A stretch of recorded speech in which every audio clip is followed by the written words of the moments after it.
Before we begin this week's episode of Japan Time, we just want to start by saying this, because there will be a Sonic talk at some point. Do not worry, we will not be giving away spoilers for the newest season of Attack on Titan. We will not be talking spoilers for the new season of WandaVision. We will not be talking spoilers about anything except for the fact that Knuckles and Tails are in the brand new Sonic movie. What is going on, everybody? Welcome to the newest episode of Japan Time. As always, I'm your host, Rogers Base, and Shofu is already starting the show by saying I'm lying in the chat. What's going on, Shofu? Yeah, I'm just saying. I gotta tell the people what the real truth You're not is. You're not gonna speak up. You're not gonna say anything. You're gonna leave me out in the dust. Oh shit! No, my bad. My mic was muted in Discord, but it wasn't muted on stream. They heard me. I said I gotta tell them what the real truth is, man. That's what I said. Yeah, it's been a while, so this is fun. We got a lot of stuff to catch up on. Who else is joining us this week? We got Coast. What's going on, Coast? Very nice. We have, we're going to skip Fidel. We got McDareth. How am I supposed to follow that up? But hello, I can't be triggered from spoilers in a movie that's rumored and all this stuff's probably known at this point, so it's fine. And about a game that's been out for 25 years. Or not even, what is it, like 30 now? 30 next year. Nice. You know who else is 30 next year? Tito. What's going on, Tito? Welcome. Tito's just Crazy, you about 45. You see, because then I told the bitch, I said, you better throw it back. And she was like, what? And I was like, yeah, because we were playing catch. So I told the bitch. What'd you tell her? I told her you better hop on this pipe Why'd you tell her that? because we was playing Super Mario 3D World. You know what I'm saying? You know what I'm saying? But I told the bitch, I said, you better use your fingers. Oh my god! Why'd you say that? Bro, I'm teaching her how to play guitar. She's trying to use her whole ass hand. What the fuck are you doing? What the bro? I told that bitch. What'd you I'm about tell to her? put my head in the box. Why'd you tell her that? Cause I was still playing Super Mario 3D World. I was trying to get me a fire flower. You know what I'm saying?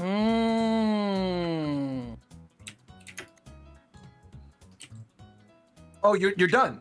I thought No. Then I told that bitch. No. Then I told that. I'm like, because- all right, I'm interested. No, because then I told her, I said, you better get to work down there. Why'd you say that? Bro, we're doing some fucking yard work, bro. She's just standing around. What the fuck are you doing? We got lots of weeds to pull. We got fucking shit to do. She over there standing there looking dumb. Okay. But then I told that bitch. Oh my god, what'd you tell her? God damn, that's a big ass pussy. Why'd you tell her that? Jesus God, Christ. Because we still play Super Mario 3D World, and you know the part where Mario gets, he turns fucking giant. Yeah, you know right. what I'm saying? Like, Right, he's a big ass cat. True. yeah, he turns into a big ass cat. So True. Okay. But I told that bitch, right? What's That it I called? gotta wrap this up.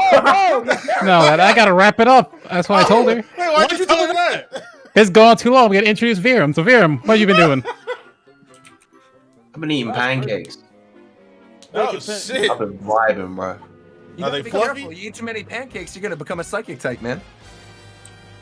Excellent. I see what he did there. Yeah, absolutely. I don't think Because that's how- Alolan Raichu. I don't think that's how it evolves, but I mean, that's literally the description, right? It's that they ate too many pancakes in Alola, and then Pikachu becomes Alolan Raichu. let me Google Yeah. that. You don't know about the fluffy pancakes? No. I know he fucks with pancakes. I didn't know that's literally what. They said Raichu ate fluffy pancakes, and then he's a psychic type, and I was fucking pissed because that's the worst lore ever. Let me look at Pokedex entries. Here we go. And my pancakes weren't fluffy. They were more like crepes.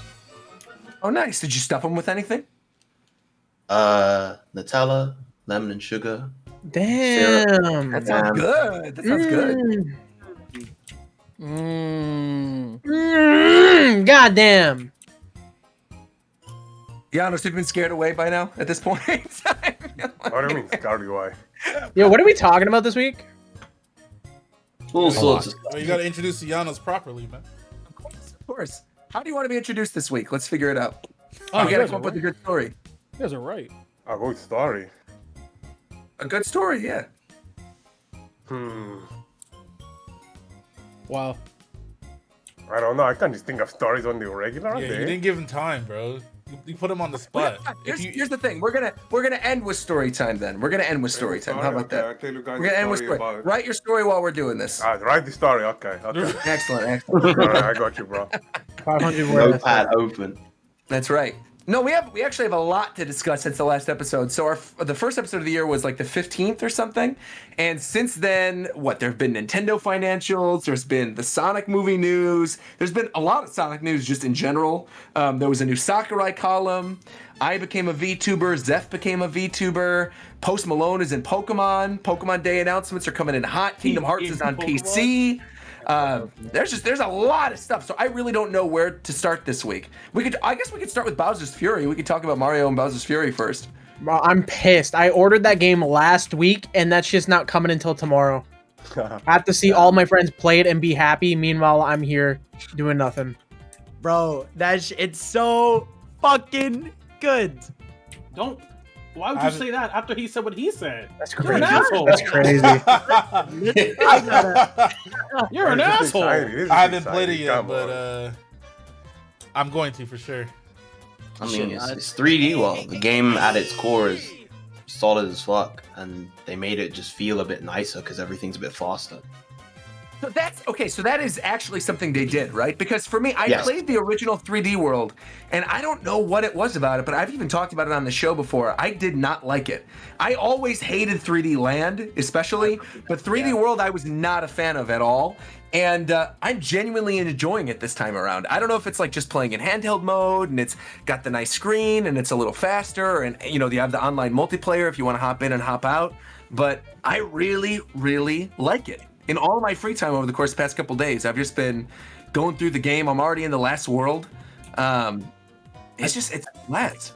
I think like a big part of why people are happier with it now is because back then people were missing like the real 3D Mario, right? Like we had gone 3D Land, and then years later 3D World, and it had been a while since we got like a legit, big 3D Mario. So I think now that we have Odyssey, people are enjoying this more because we know that this is just like another thing in there to enjoy. Like now that we have an actual 3D Mario, that they haven't abandoned like that formula.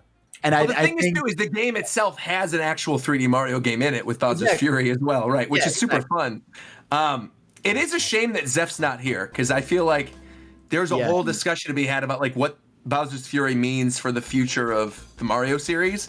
Because to me, I could totally see them sort of using this as an experiment for whatever they want to do with maybe Odyssey 2 or like the next whatever mainline 3D Mario is. I love the idea of sort of having this one big open world and running around and doing these little tasks and then little by little opening up more of it. I'm just having a lot of fun with it. It's super like it's in philosophy. It's designed like Odyssey, where it is like it's basically like a bigger kingdom than a regular Odyssey kingdom. And what's really interesting about it is like in the credits, none of the Odyssey team worked on it. It was like a side team at EPD. So I think like Odyssey team is probably working on Odyssey 2, and I think this could be like the idea for a future Mario game, because I think the idea of like an open like this, because it's been a discussion for like years, like what if they did an open world Mario game? And I feel like that because every time they do two Mario games, like one or two Mario 3D ones in the same style, the next one's like a different style. I think next one, like after Odyssey 2, if it's like, here's your open world Mario and you're unlocking like areas by like defeating the boss in certain times. Like, I think what makes it so special is because it's Mario, like you're platforming to different locations. Like you've got like the speed boosters, or you've got like Plessy to ride, or like maybe they could do some cool shit where like they bring back the cape so that you could like fly to like other areas. Like they could, there's like a lot of potential. Like even the inventory system for the power-ups, it'd be really dope. Yeah. Yeah, I do wonder if that's going to be something they carry over, the inventory system thing, because that has been really cool. Like you find a Tanuki suit or you find a cat bell, and you just hold on to them until the right moment, and then activate them and get whatever little cat shine is in the area. But I think the other thing I really like about this too is the fact that you can kind of go wherever is open, and you could do tasks such as collecting 5 of the little miniature cat shines to then get the main one, or like you just do whatever mission has been assigned to you.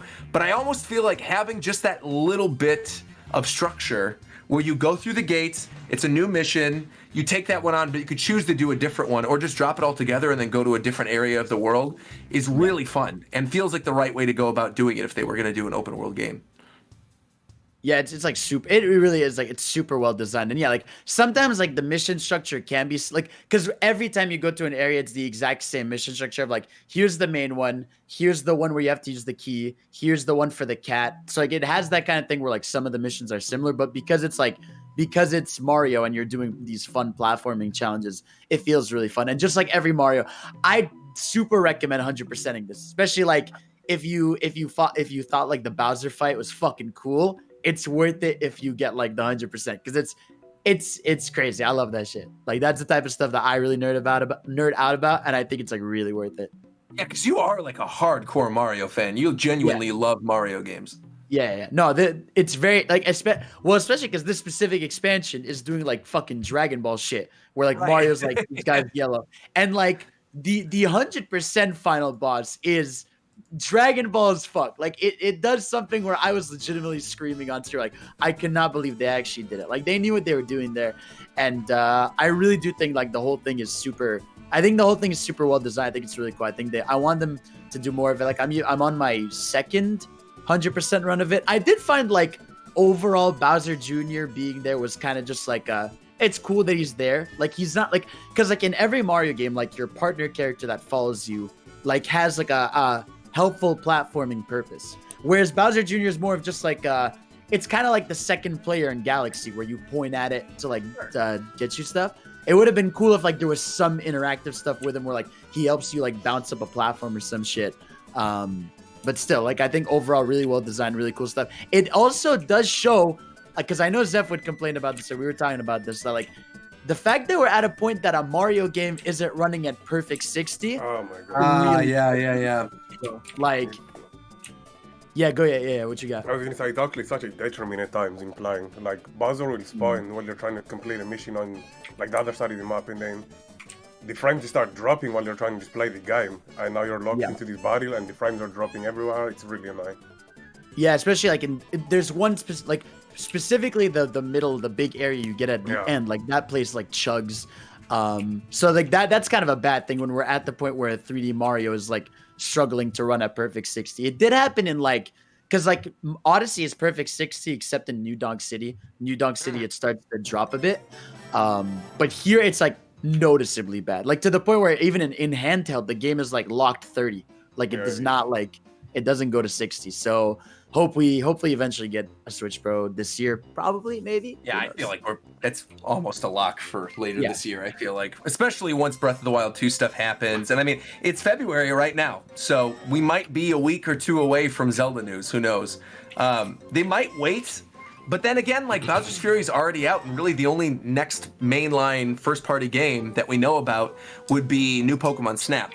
But I don't necessarily consider that like fully first-party. It is obviously, but it's more of like a second-party kind of thing with Pokemon it's Company. definitely not first-party. Yeah, and then it's made by Bandai Namco, so yeah, it's like a third-party game. That's right. This one's made by Bandai Namco, right? And then of course Monster Hunter Rise is coming out in March as well. But really, those are the next two major releases. In terms of anything from Nintendo themselves, it is now an open slate. So whatever they want to do. Are we just not talking about Bravely Default 2? Just Dude, they forgot about it. But neither is Monster Hunter. He made Monster Hunter. No. But I said that Monster Hunter and Pokemon are like the two major ones. I think Bravely at the end of the day is still pretty niche. Whereas I think Monster Hunter and Pokemon are going to sell a bunch. Crazy. I mean, would you argue against that? Would you say that Bravely Default 2 is going to sell 1 billion copies? I think it actually could do. I don't know the numbers for the old Bravely games, but I know Bravely sold like the original Bravely sold enough that Square Enix like, okay, we'll make more classic-ish RPGs because they thought that genre was just dead. And Bravely Default 2 being on, right? Yeah, that's what I think. So Bravely Default 2 being on Switch when the original Bravely sold as much as it did, I think it's probably gonna do pretty well. I'd say it's probably going to sell similarly to the other Switch JRPGs, the other like major Switch JRPGs like Xenoblade and Dragon Quest.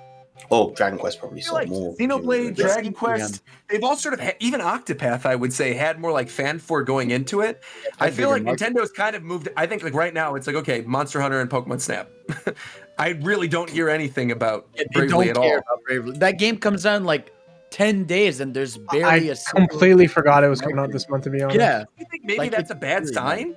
Like maybe is, that's man. Nintendo going, okay, we don't Nah. want to push this because it's So kind of bad. my thing is they didn't push the original Bravely or Bravely Second either. They just said, hey, these games are coming. That was it. They still But- sold well. So They did push like they did push like Octopath, which was also like by the same like I think Yeah. it was like some of the same team that made like it's the same team.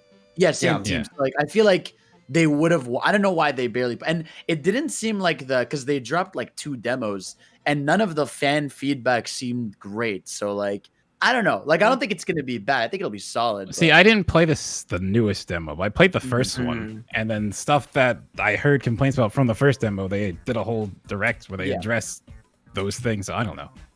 So we'll see. I'm just not crazy about the art style either. I don't really like the way the Precious Moments characters look. Yeah, it's fair. I don't know, there's something about it. I mean, there is a lot of stuff coming out. Like next week is the Ghosts and Goblins remake. That looks really Persona. cool. Persona is 5. going to be next week as well, right? Persona 5 Oh, Strikers. So yeah. that's cool Yeah. stuff. Yeah, well, it's on the 26th. Yeah, it's going to be good. But moving away from Bowser's Fury, is there anything else regarding 3D World that we could talk about before we move on? Because there is like a lot of stuff to discuss for this episode. I mean, on like for like 3D World. I mean, if you have good connection, I streamed the entire game 4-player co-op, and we were fine the whole time. So at least they didn't like drop the bag. And like, I really think if like obviously not everyone. I mean, people in the Scholar streamers, people in the chat don't have that. Like streaming this game 4 players has been some of the most fun ever. Because obviously you're all doing the thing where like so you're throwing each other off. You're all on like a small platform. Some of you are following. You're trying to do stuff together. Like it's been a blast to play. But even if like you're just playing with friends on call or whatever, I think 3D World is worth experiencing in complete 4 players and 1 single player. Like I feel like 4 players in 3D World is like an unmatched experience, and solo obviously you get to like enjoy the platforming segments and all that stuff a bit more. I can't speak on it too much because I haven't gotten a chance to play it yet, but I enjoyed 3D World on the Wii U a lot, and I hope there's like small gameplay changes that they made apparently that make the quality of life of the game a bit better. So I'm hoping I like it more. Yeah, well, Did you guys see how IGN characters rated it lower than the original? Yeah. We don't talk about that. More confident. What did they rate the original and what they give They this one? rated the original, I think, an 8 or a 9 or something like There that. was a No, it was 9.6 for the 9.6. original and a 7 for Why? Yeah. Why? What the heck? That makes no sense. Because IGN for reviewers. it's the way they review games. It's not like a reviewer base. Well, it's reviewer based, but there's so many reviewers in IGN. You're gonna have completely different. Yeah, opinions. 2 different reviewers between 8 different years. Like even if it was the same reviewer, that opinion could still change over time. But I just think a lot of people. It's funny just seeing people be like, "Oh, IGN's so shit." I'm not defending them or anything because the review itself, I actually read the review itself and it's not a particularly stellar review. But people get so kind of hung up on the score that they Yeah. don't actually think about what they're looking at. That's odd. That's odd. Well, the game's out. You can test for yourself. You can play it. See if it's worth the money. I think it is. I think right now I'm having a lot of fun with it. I really am. And I feel like as somebody again who didn't really like 3D World the first time around, I feel like giving it the second chance, having the online multiplayer, having Bowser's Fury has made it like a much better package. So there you go. Something that is not happening in 2021 is E3. So we didn't talk about this during the last episode because it just recently happened. But E3 is going all digital this year. There will not be an in-person E3. I mean, to be fair, were any of us going to go to an in-person E3 if there was going to be one? Maybe. Absolutely not. Yeah. I mean, There's nothing I think that could have gotten me to go. I might have gone. What'd you say? Said I might have gone. No, you What wouldn't. would have. have taken for you During to the go? pandemic, you would have gone to E3. No, obviously not. If they're holding an E3, then the pandemic's over. They're not holding the E3 with the pandemic still going on. Oh, right. right. This is assuming the pandemic is over. So they If said there's none, then yeah, there's a way. But like in the official press release, it said the ESA's intention is to hold multiple 2-hour keynotes from game partners, an award show, and a June 14th preview night for other smaller streamers and game publishers, influencers, and media partners. But there's a lot more to this story. So apparently, if you're like a major video game publisher and you want to be part of the keynote sessions, there's like a huge buy-in for these keynote sessions. So more likely than not, most of these publishers will probably just publish something during the same week that would normally be E3, much like how Nintendo does their own directs, or Microsoft or Sony hold their own conferences, and they just won't brand them as an E3 thing. They'll say, "Oh, it's our summer game showcase," and that's where we'll announce a bunch of stuff, and they'll most likely still be digital presentations. But I saw a lot of people saying, "Oh, well, if it's such a huge buy-in, then like Sony and Microsoft aren't going to attend." And it's like it's not necessarily the case that they won't be attending. It just won't be branded an E3 thing, I feel it. Yeah. What else? Now might be a good time to bring up the Nintendo financial stuff too, because there's been a lot of information. I was going to make a point. Go ahead. Let's hear it. That I honestly think that the E3 model is pretty dated now. Actually, I don't really see. Huh? I said it definitely is. Yeah, like I don't really see the E3 model being sustainable anymore, because now, as opposed to 10 years ago, we're talking 2011, maybe even 2009, E3 and things like that, Tokyo Game Show, you would all the major companies and major publishers were not putting out as much media, we're not putting out as much promotion on their own as they are doing today. So they could basically put out all the information on their own schedule now, for absolutely no extra real cost, and they don't have to like make it a big thing, and they can promote on their own. However, the only thing for me that E3 could do now that would be a benefit for it was for major publishers for smaller games that don't have the budget for marketing. Sure. Now, other than that, like everyone knows, Pokemon's gonna like any Pokemon news ever, everyone's gonna go slurp that up. Like, you know what I mean? Like, it doesn't matter where it comes from. Well, so I guess that only applies to the biggest of companies, though. That's the what little I'm guys that saying, get promotion from E3 will definitely be suffering a little bit. No, that's what I'm saying. So like E3 at this point now, where it used to be for major companies to release their biggest game, major companies now, promote their biggest games on their own. Yeah, they have their own reach. They don't even really need E3 per se. That's what I'm saying. Where E3 now is for indie developers. Indie developers get get exponentially more benefit from things like E3 than bigger companies. Obviously, last year everybody dropped out of that shit anyways. So. That's what I'm saying. And the thing that you're bringing up too, with like the indie publishers being the ones to benefit from it, again, they're not going to be able to benefit if there's such a huge buy-in and they already can't afford to do the show. If it's like $100,000 to be one tiny segment on this 2-hour-long keynote, I'm sure these indie developers aren't going to want to do it. They'll just say, we'll team up with one of the publishers like Nintendo or Microsoft or whatever, and maybe potentially try to get our game in one of their own presentations as opposed to being the E3 branded one. So and get into like an indie showcase or something. So again, it kind of ties into that. Let's assume that let's assume all the companies that don't have the budget for their own marketing are going to be on an indie showcase. Then that makes E3 even more irrelevant. It makes it more outdated, because now they're just going to do out a mini direct for indie showcase. So the thing is, I don't think it's like. Okay, so my thing is, I get what you're saying, but I think the whole point of something like E3 is you consolidate all the information to one thing, and then everybody everyone looks at it, right? Sure. Because the layman isn't going to watch every Nintendo Direct. They probably won't even know what popped up. That's true. But they know when E3 is. That's absolutely true. So then true. they'll watch that. The people that are interested in PlayStation are still going to watch the Nintendo announcements. So there's definitely a lot of crossover. That kind of goes back to something else too, which is like, I think a big reason why we're not getting Nintendo Directs as much right now is because Nintendo could literally at any point drop a trailer like they did for Bowser's Fury or like they did for Age of Calamity and say, hey, this is coming out in 2 months. Like, enjoy. And then they just become the trending topic on Twitter, and that's all that needs to happen. There's no need for them to be like, okay, we need to make this whole presentation and put time and effort into putting this presentation together if ultimately, they could just drop the trailer on Twitter. I think it's more an addition. I think, especially with, Japanese companies are taking a more, which is really weird. It's not weird, but it's like, it's ironic how the thing that they adopt more from the West has nothing to do with like their actual game. It's everything but the game. So it's like their marketing is a very Western, self-propelling marketing style, like a grassroots marketing style, where Japanese, usually their marketing is very formal, very stationary. very, it's very, here's this big thing, and then we're going to announce an announcement, and then the announcement will then be huge, as opposed to doing it small. You see a lot of Western companies when they promote games, they're doing, Twitter campaigns, social media campaigns. They're consistently bombarding you with information as it comes out. So I think it's like, I don't know.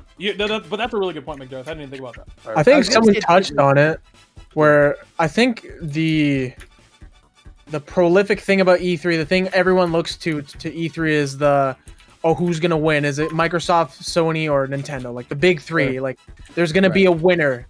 Whoever has the best announcements, they are the winner of E3. I've never in my life thought that. That's where you so many fucking people freaks do. out there. That was 2018 E3 champion is. No, that's definitely a copy. I'm telling you, if you look online with all of the general consumers, they're like, No, you're right. Sony won. Like you see it all the time. Well, yeah, even on of Twitter, it's course. like all of those trailers after one day. Do you Oh yeah, feel like Xbox that? won this E3. So I think that's why there's such a huge status with E3, and why it going digital or potentially not happening anymore can be like kind of a loss. Yeah. Right. I do think like there is. I think there's two sides. That like E3 is flawed because you have like a billion different companies in a span of a week announcing a million things. So no matter what, things are getting buried, right? But I don't think because I don't necessarily agree with what Nintendo's been doing for the past year and a half. Now, granted, it's COVID, different times, whatever. Because I feel like getting one announcement, and then waiting for the next one, and it's like I think there's an issue there with like it's nice to have a slate, like a thing that propels a few different audiences at once to be like, okay, I'm excited for this, this, and this, as opposed to always feeling like you're sitting there being like, okay, for right now after Mario, right? If you're a bit technically, if you really sit down and think about it, Nintendo hasn't announced a literal first-party Nintendo game since Origami King. Pikmin was the port, Hyrule Warriors is Koei Tecmo. What's it called? And this is a port, and 3D World is a port. So we literally have not gotten a first-party Nintendo game since June almost, which is crazy. And it's that's I'm not saying again it's flawed because they've been selling like crazy. We'll talk about the financials.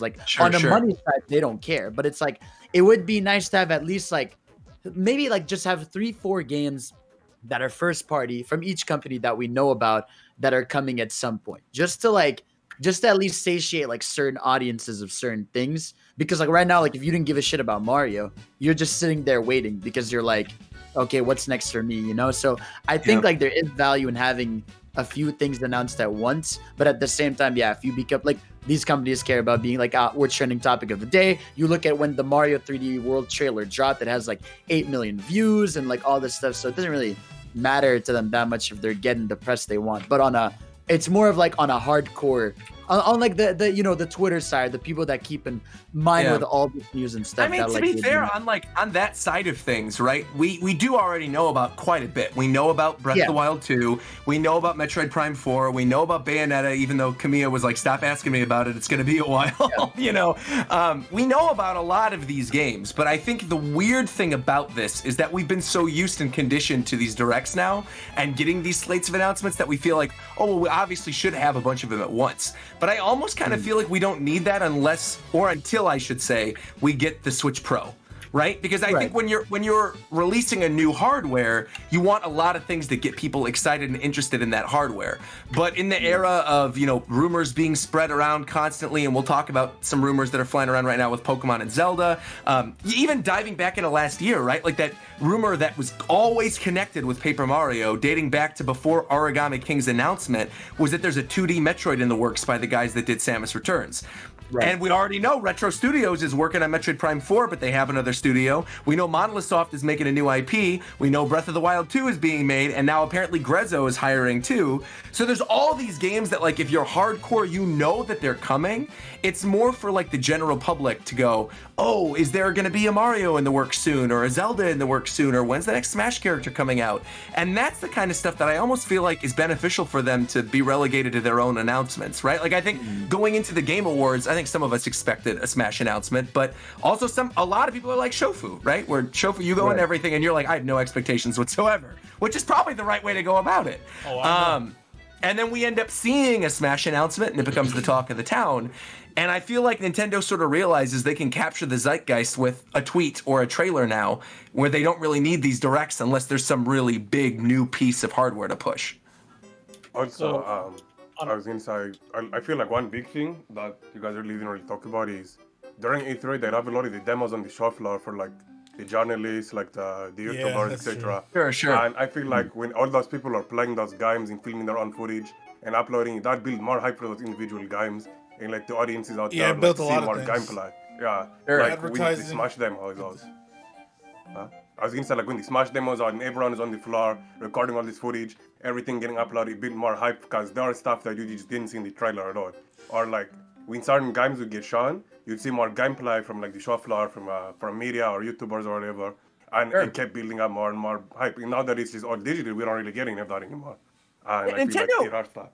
Nintendo has a still good kind one. of does that even now, because like obviously this past year, there wasn't any event or anything like that, but there were previews for Definitive Edition, for Age of Calamity, all that stuff, and yeah, they reached out to brand ambassadors, they reached out to other websites, and they gave them like exclusive previews of it, and then those influencers uploaded their stuff. But that almost goes back to what Tito was saying with like E3 and these indie publishers, is if you're like an indie game, and you feel like you've got a really great concept, instead of putting all your money towards, $100,000 for a 2-minute segment on this E3 thing, reach out to like a Pokimane, reach out to like Ninja, reach out to a huge streamer and be like, hey, we'll pay you $10,000 to talk about this game. I'm sure their rates are way higher than that, but I mean, like, you could reach out to an influencer that's obviously going to talk about it and sort of have the Among Us effect, where all these people are discussing how great this game is, and then that sort of propels your game even further That's as well, pretty right? much Or the giving way them to like get your early game access. popular nowadays in the first place.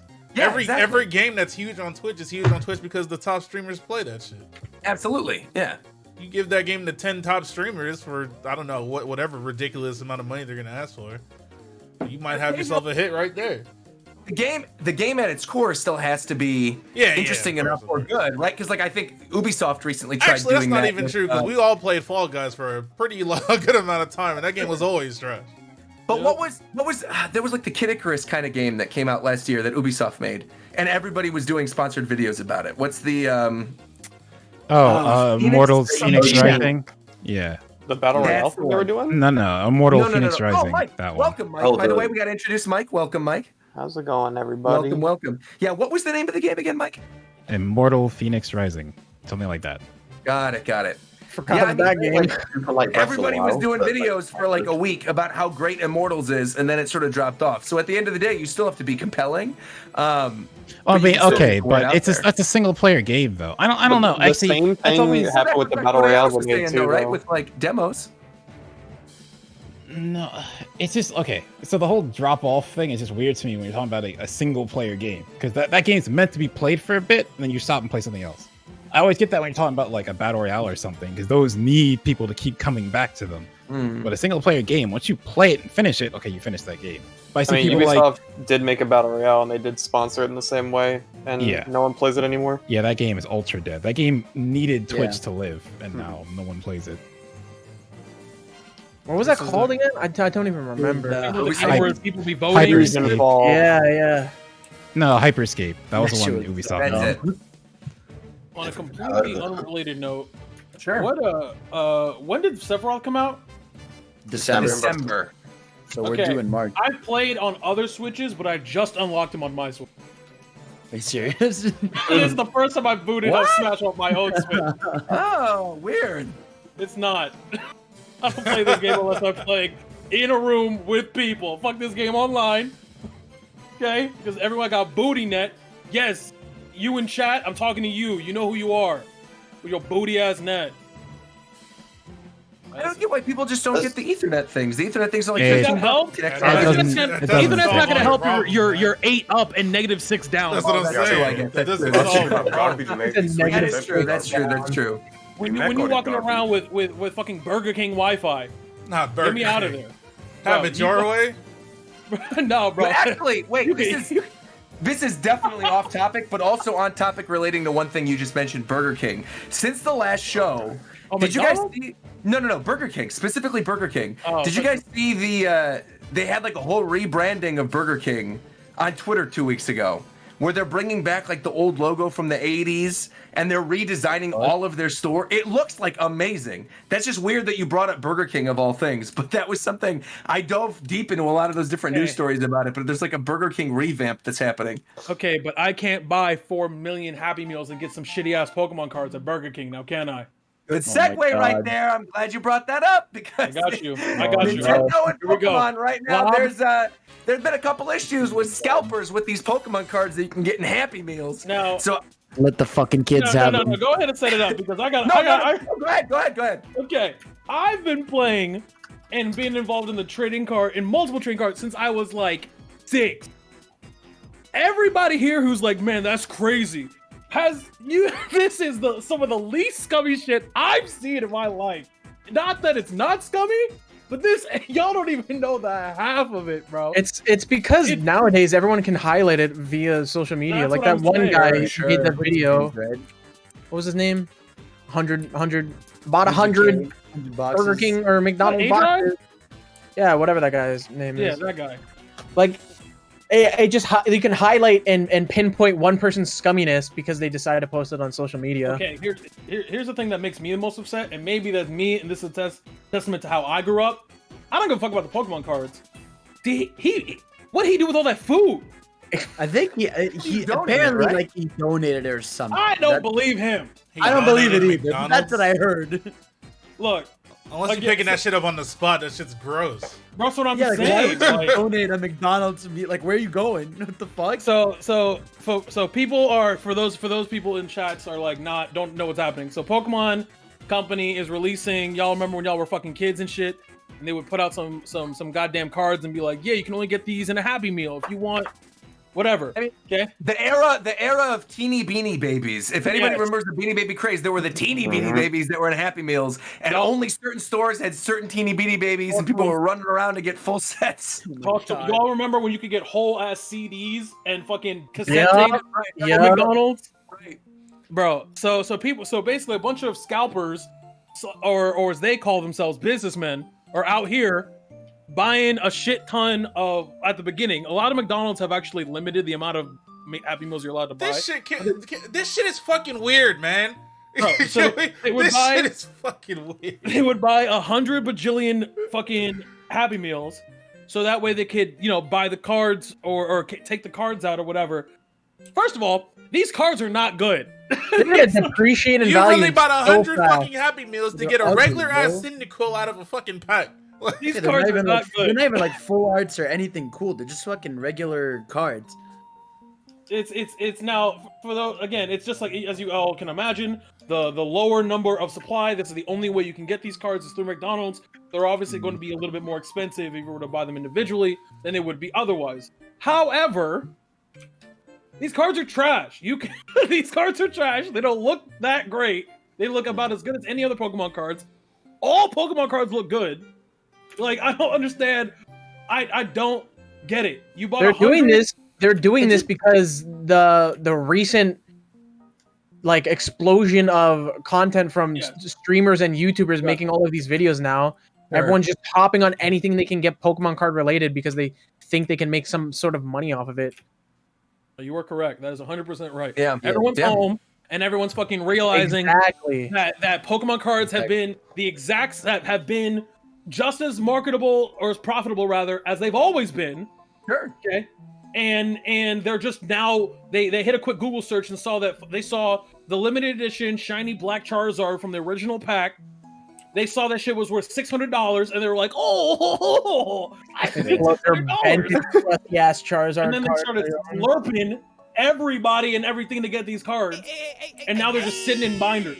Y'all are goofballs. Y'all need to shut the hell up talking to me about it. To me, I like Pokemon, but I play the trading card game. And so when there's a new set or whatever, I'll make a deck of, whatever cards I want. And then the rest I either do giveaways or, you can trade them with people or whatever. But the old Pokemon cards, unless it's one that I really, really like and I have my binder of my absolute favorites, I definitely want to sit down and do a stream at some point to be like, here's my old first edition fossil and, jungle cards that I've kept in immaculate condition. Who wants them? Because at this point, if you're not playing with them, if they're just going to sit in the binder, what's the point of spending all that money on them? Yep. It's just crazy. But this is it's like what you're saying. This is nothing new. I mean, this has always existed. The collector's mentality, whether it's Beanie Babies or old games or whatever, this has always existed. It's just there's now more of a market for it, and like you guys said too, there's like you can highlight the scummy behavior because if some dude goes to McDonald's and buys up all the Happy Meals, and then little Timmy can't get it because old Timmy bought them all. Little Timmy was actually hungry, and he was actually hungry. Little Timmy is going to be starving because old Timmy wanted his Sobble card. So Happy Meals. Now he's got to get the leftover My Little Pony toys. What he has to get now. Right. And just like I see Duncan in the chat too. Yeah, Duncan's totally right. There's nothing wrong with collecting stuff. It's the scalping that's the issue. It's the people that are going out and like specifically scalping and taking it away from people who would just have a good time collecting it. So, like I literally want a shining. I can't blame the scalper. I gotta blame the I also do not blame the scalper. I can't blame the scalper. Okay. As unfortunate as that is, I can't blame the scalper because McDonald's doesn't give a fuck who they sell these damn Happy Meals to. Yeah, exactly. They're making their money regardless. Like a lot of McDonald's have started, like a lot of stores. I can't speak on any other game but Yu-Gi-Oh, but more specifically Pokemon. Pokemon individual stores are encouraged by the trading card department of Pokemon to limit sales like that. If you go in and buy a box, you can't buy 80 boxes. They won't. Right. That's why Pokemon or the Pokemon card company was like, okay, yeah, we see all of these people buying all this shit now. We got to start actually mass producing these things for you because we can't provide enough stock for everyone else. Sure. Yeah. Like that. I mean, that's the thing. It's like ever since the quarantine, where like a lot of the casual, like the fucking YouTube crowd that we never like interact with or see, like just like the Logan people or whoever the fuck start doing these card openings. That's when it's like become an issue in our zone, because like before this I was buying Pokemon boxes and shit like regular prices and shit. Now it's just become like a shit show anytime I want to try to just buy one because I like getting the cards or whatever. Because it's not like a lot of these TCG collector channels have just started magically because I'm sure some have, but like many of them have been around for a long time buying the trainer boxes, doing their unboxings. It's been like a whole market. And now because of, like you said, the Paul brothers or whatever, they got their shiny Charizard. Now because the mainstream is jacking up the prices, it's harder for the people who've always done the content to do the same type of content. You know, they can't afford it anymore. And it just exacerbates. Again, I'm not gonna make it seem like this is a new thing. It's just who said that? Was it Mike or Coast? I forget. But it's like it's not. It's just that we have the ability now because we're all bored in our house to throw a spotlight on this type of behavior. But at the same time, you know, I talk to a bunch of like vendors and stuff like that. People who like owning or not owning, who own like card shops or they work for really very popular card vendors, and literally all of them that I talk to, it's like 12 of them, and they're just like, bro, I don't get it. Like I do it because it's my job, but like it makes no sense because most of them would rather buy and sell cards that of actual value in terms of the tournament play, because that's where actual if you look over time, those collector items, they make you money in large amounts very infrequently. You buy a bunch of collector's editions, whatever, for $300, but you're only gonna do that once because you don't have those, whatever. But you're gonna sell $45 to $50 cards. You're gonna do that like 200 to 300 times in a 6-month period, because that's how trading card games work. You're gonna sell like cards people are using. So it's just corny to me. But this is what you get for going to McDonald's. Eat some better shit. I gotta say though, I feel bad because people were saying like, "Oh, who do you feel bad for?" I feel bad for the McDonald's workers who got to deal with this. Like that's who I feel bad for. To be honest, those McDonald's workers probably deal with way worse stuff than having to deal with people who want. Yeah, of course, for sure, those people have to work with like irate like parents every day, probably. That's true. Every day, every hour. Yeah. They got to talk to some teen who just wants 100 meals. Okay, whatever, bro. That's whatever. It's like, here, take it. I agree with what Shofu said. I've never blamed the scalpers because I get it. Like I get it, but I blame the stores and the vendors for I giving can't them blame the ability to do the that. scout. Look, now the scalper's still a bitch. See, Right, yeah, I didn't not- say the scalper was a good person. The scalper's No, still of a course bitch, but they're given that opportunity by Right. whoever's selling. So it's not like Right. If you're allowed to do something like that, That's what why- I'm saying. Like someone's going to do it. exactly. It's like the So- guys who buy PS who like scalp the like PS5s and shit. It's if like, they're not if the making enough website lets PS5s you- and they're allowing people to sell, like if the demand is so high and you're not making enough product, of course people are gonna sell their shit for more money. Like that's just common sense. I can't blame them for doing that. They're still a hoe. We can blame COVID though for canceling the Pokemon World Championships 2021. So apparently it's been announced that The Pokemon World segue Champions god are is not back! being happening. The segue.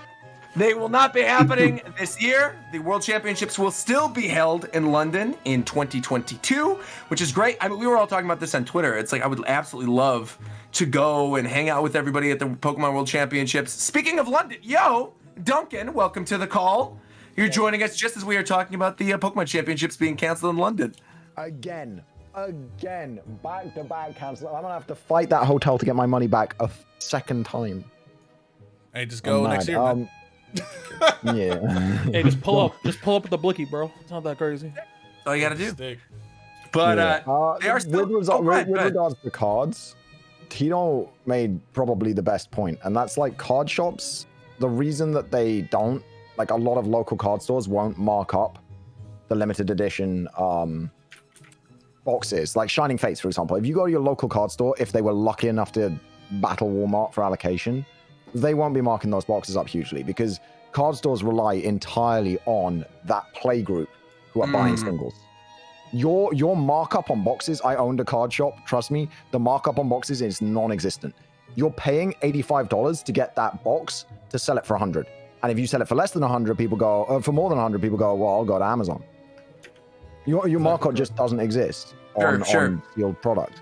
So you're entirely reliant on singles. So this huge craze for sort of vintage boxes and limited edition boxes and all of this hasn't benefited the local card shops. All it's done is put them out of business because people now want to buy those boxes so they're not spending their money on singles because Pokemon want to make as much money as possible printing these limited edition boxes.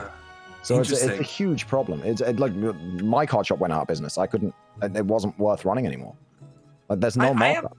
I haven't even honestly looked into it, obviously, because we're not going anywhere, especially in LA. It's like I've not left unless it's necessary. But there's like a really cool card shop that's in Little Tokyo. And come to think of it, they do make most of their money off of those singles. It's like the ones that they have hanging on the wall that are all in like the little packets, and it says, "Oh, we're not the packets," but you know what I'm talking about, like this just card competitive sleeve. singles, like absolutely. 80% of our income was on Magic competitive singles. Like the decks that people were currently playing, they were coming in, they were buying those singles. There was a point where one of the cards was so chased, this card called Oko, where we were opening boxes to try and get them because they were so out of stock everywhere, but everyone wanted them. So we were just opening boxes.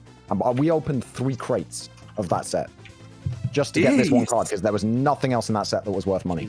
And I don't know if this I don't know if this is applicable to your card shop specifically, but a lot of card shops around here in the States that I'm aware of, a lot of their they're going to make more money on the individual pack sale than they will on the box of per box. Oh, yeah. So definitely. A million times. So, if people will buy booster packs, Yeah, it's like if you pay a box retail here for a Pokemon box of a new set on release, like that's basically the bottom price over here is probably like 110-ish for a whole box, but they're going to sell each pack for like $5.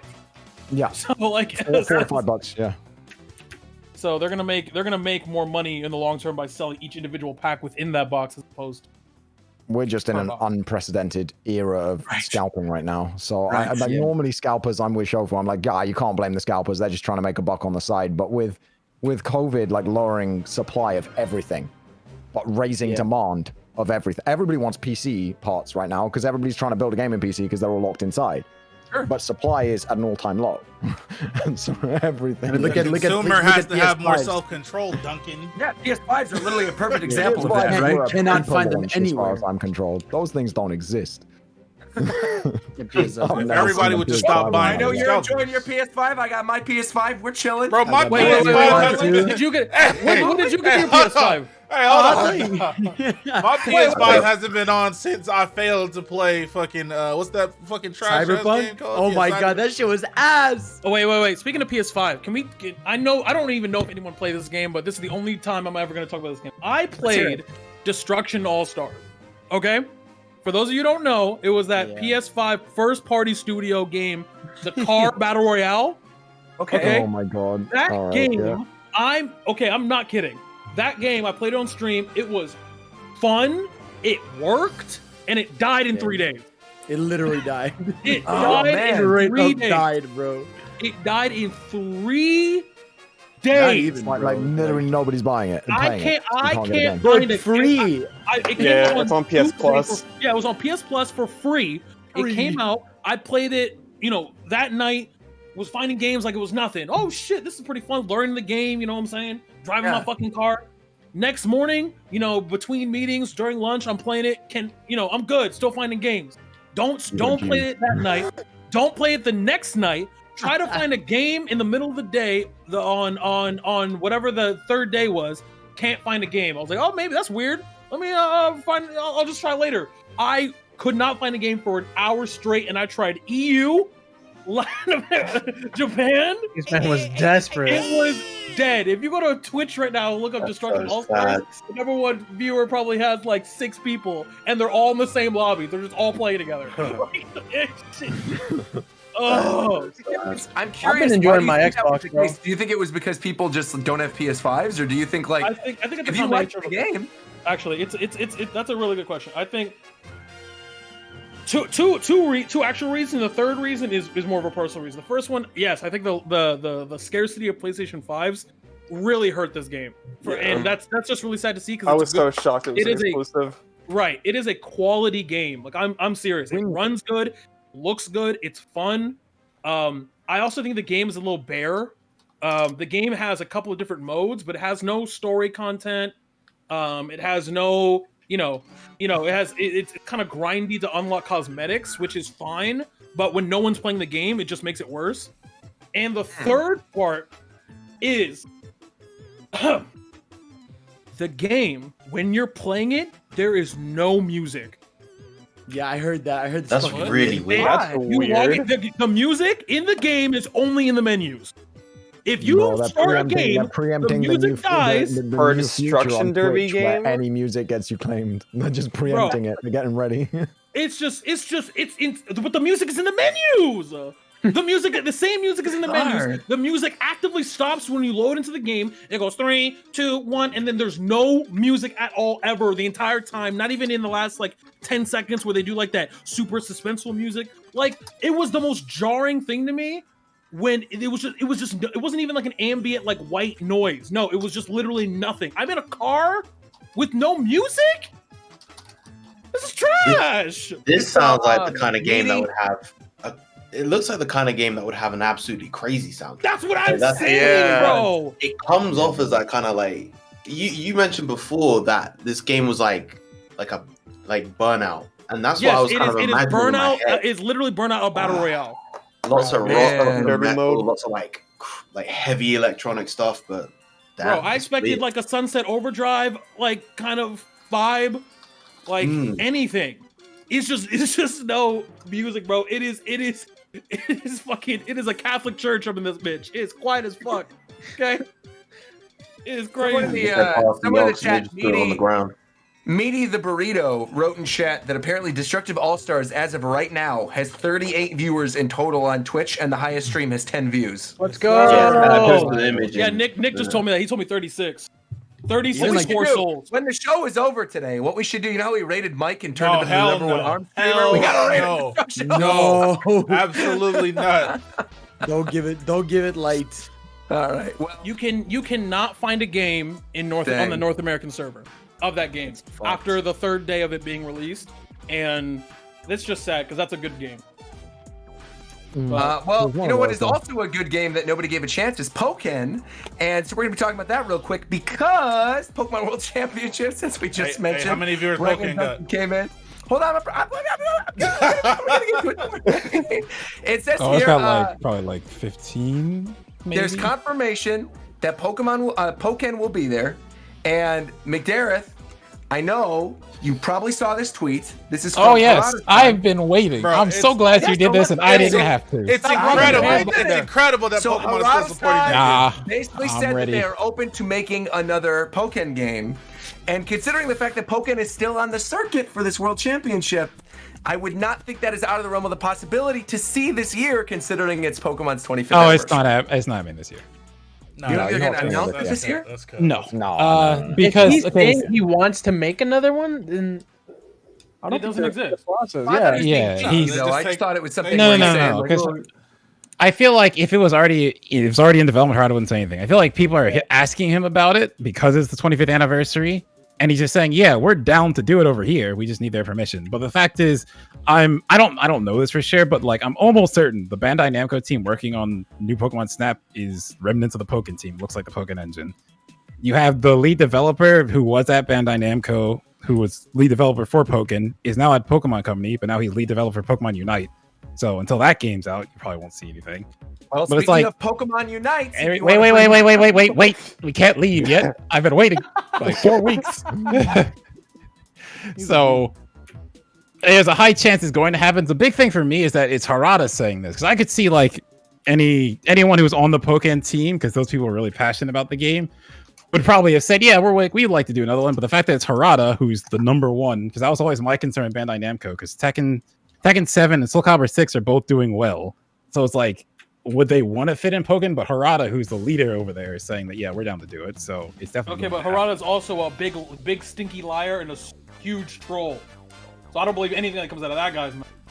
I just don't agree with He that. also said to never ask him of anything. So All right. Yeah, Speaking but of he's Pokemon the one Unite, asking. We are going to run up and build. that is true. He is the one.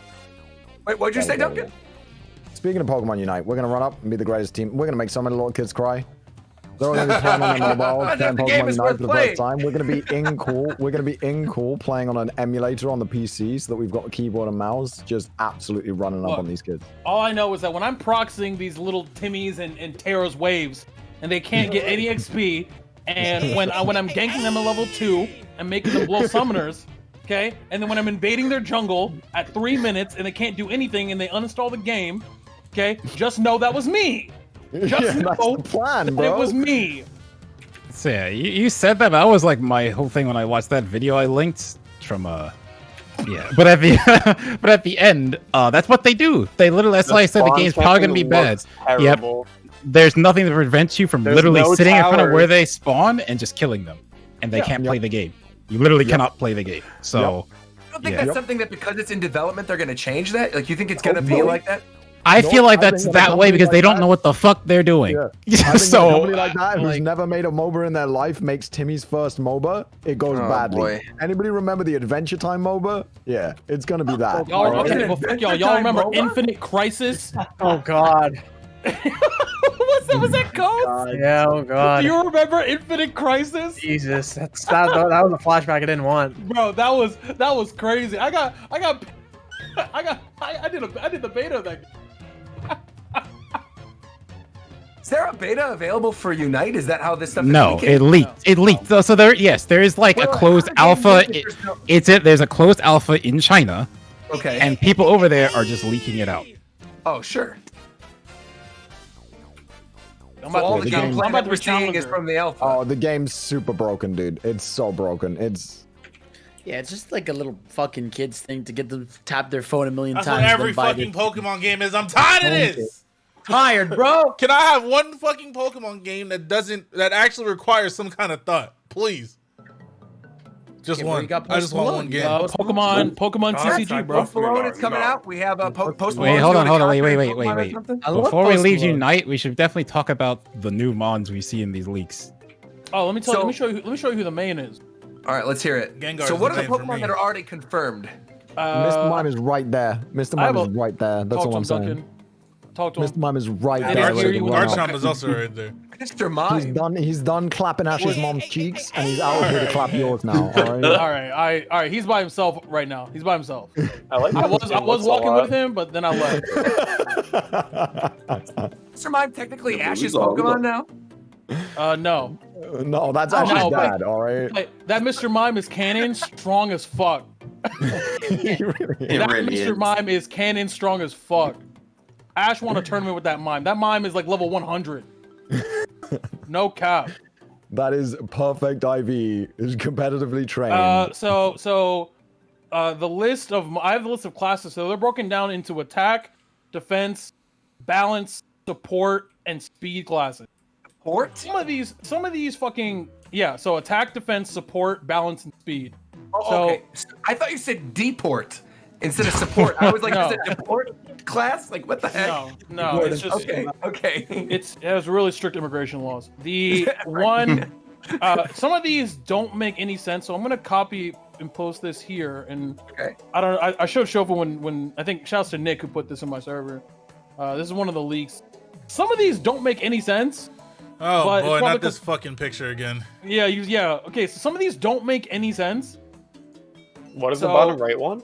So Speed. from I top think it's left, speed. attack, speed. defense on the right, the middle support obviously, balance on the left, bottom left, and then speeds on the bottom right.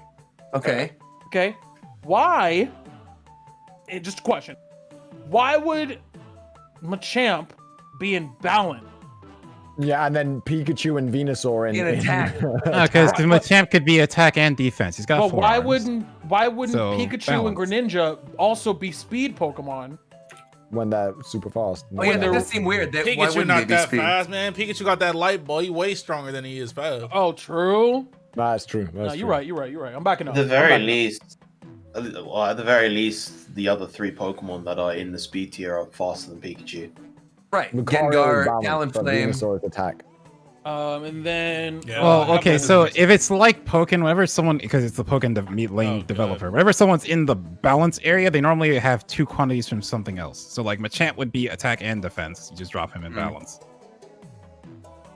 Okay. Why wouldn't Venusaur be like defense that. instead of attack? Wouldn't Venusaur is like amazing defenses, right? No, But so it's a why- MOBA, so they're probably building Venusaur to be more Venusaur doesn't offensive. have amazing Oh, okay, defenses. what's it called? I think trying to find the link that Nick sent me of the there's like a list of all of them. But like Garchomp's in the game, Cinderace is in the game, a bunch of really random ass Pokemon are in the game for no reason. Like I don't get why Cottony. Cotton Absol's in the game. Gardevoir's Absol's in the game, Gardevoir's in the game, What's Her Face is in the game, Eldegoss is in the game. Eldegoss, yeah. Ninetales, Alolan Ninetales, not regular Ninetales. Yeah, Alolan Ninetales, Just which is wanted cool. to say I I've like it. listed Yeah. to Slurpin I don't on get my Dirt nuts Crab. you at least Oh, 45 Crustle? times, no That's the lie. main, bro. You were going So crazy he has on the the eyes beat. that have seen Whole war, song so is I a understand banger. why he would be in a Unite Hope you've game been because doing he just good looks like he has physically and PTSD mentally. constantly. It's just so this game's gonna be dick, but it's fine. It's gonna be good content for about 2 weeks. So It looks kind of nice visually. I Making don't know what kids they're doing cry with the while they shaders play on the it would be worth Pokemon, it. but it looks pretty good. Make kids cry and chase the bag for 2 weeks. Oh, also, I Yeah. can't believe whoever Yes, you and maybe can. because they have 10 Yes, cent you money. can. Yes, you can. No, I can't. I can't believe they Yes. let you put costumes on Pokemon. They never do that. I thought they were sick. Some of them look really nice. some of them are Like really cool. Lucario literally Yeah, the has like the ninja- movie outfit. Like I can't The believe they actually Ninja Power did that. Ranger outfit looks really neat. I like the pirate one on Cinderace. Well, you- looks Oh, cool. boy, Well, you boy see, Josh well, on you the see snorkel. McTarrant. I see found me- the main. A mobile without skins that you can purchase Cramorant with is real in money there? is a complete waste. That's the main. What is his Fucking type? main. Is he attack or speed or what It is he? doesn't matter. He's beat that ass class. I don't give a fuck what they. He's the main. What Wait. y'all know? I didn't even see this one before. What do y'all know? That's not my man. He is. He's attack. It says here he's attack. Yeah. I'm main and Mr. Mime. You can't What y'all know stop me. about Cramorant? Is that I'm doing Suicune? Talonflame all day, every day. Talonflame No, for that's sure. a Alolan Vulpix. That's a Alolan Yeah. Ninetales. Yeah. They gotta add Mega Aerodactyl, and I'm there day one. That's it. Put Mega Aerodactyl in there. Well, what else in terms of, I mean, there's a lot of Pokemon news to cover. I mean, there's like a lot of it beyond just Pokemon Unite, because additionally, of course, Pokemon Day is coming up. Fidel, you teased it earlier, but For some reason, there is a Post Malone virtual conference that is happening on Pokemon Day. That's a fun one. This is so funny because of all the people that Pokemon would do a concert with and digitize, I would not expect to do I didn't. Streaming artists on Spotify. What are you guys talking about? No. Okay. I love Post Malone. Let's go. No. Like the company that hit up a bunch of YouTubers and were like, "We're changing our policy. You guys don't fit our brand anymore. We're not going to work with you." Bro, that's the whole point. And then their reasons were like I saw somebody's email, right? Because they actually never did this to me, and I guess losing my Twitter was good because it was all based on Twitter's, right? And they messaged you and they'd email you with like a picture of your tweet, and they're like, "Yeah, we're not working with you anymore because this," and it was like someone swore in a tweet. But they're gonna have Post Malone in a console. Yeah, let's go, bro. Let's console? fucking go. I'm in, bro. Like that's the weird part is that like here's an official Pokemon ad, and it's like Katy Perry. Okay, it's Katy Perry, but now here's Post Malone, who obviously I get why he's there. He's ultra popular and his music. I like it. But like he's on an official Pokemon tweet tatted up. That's just weird.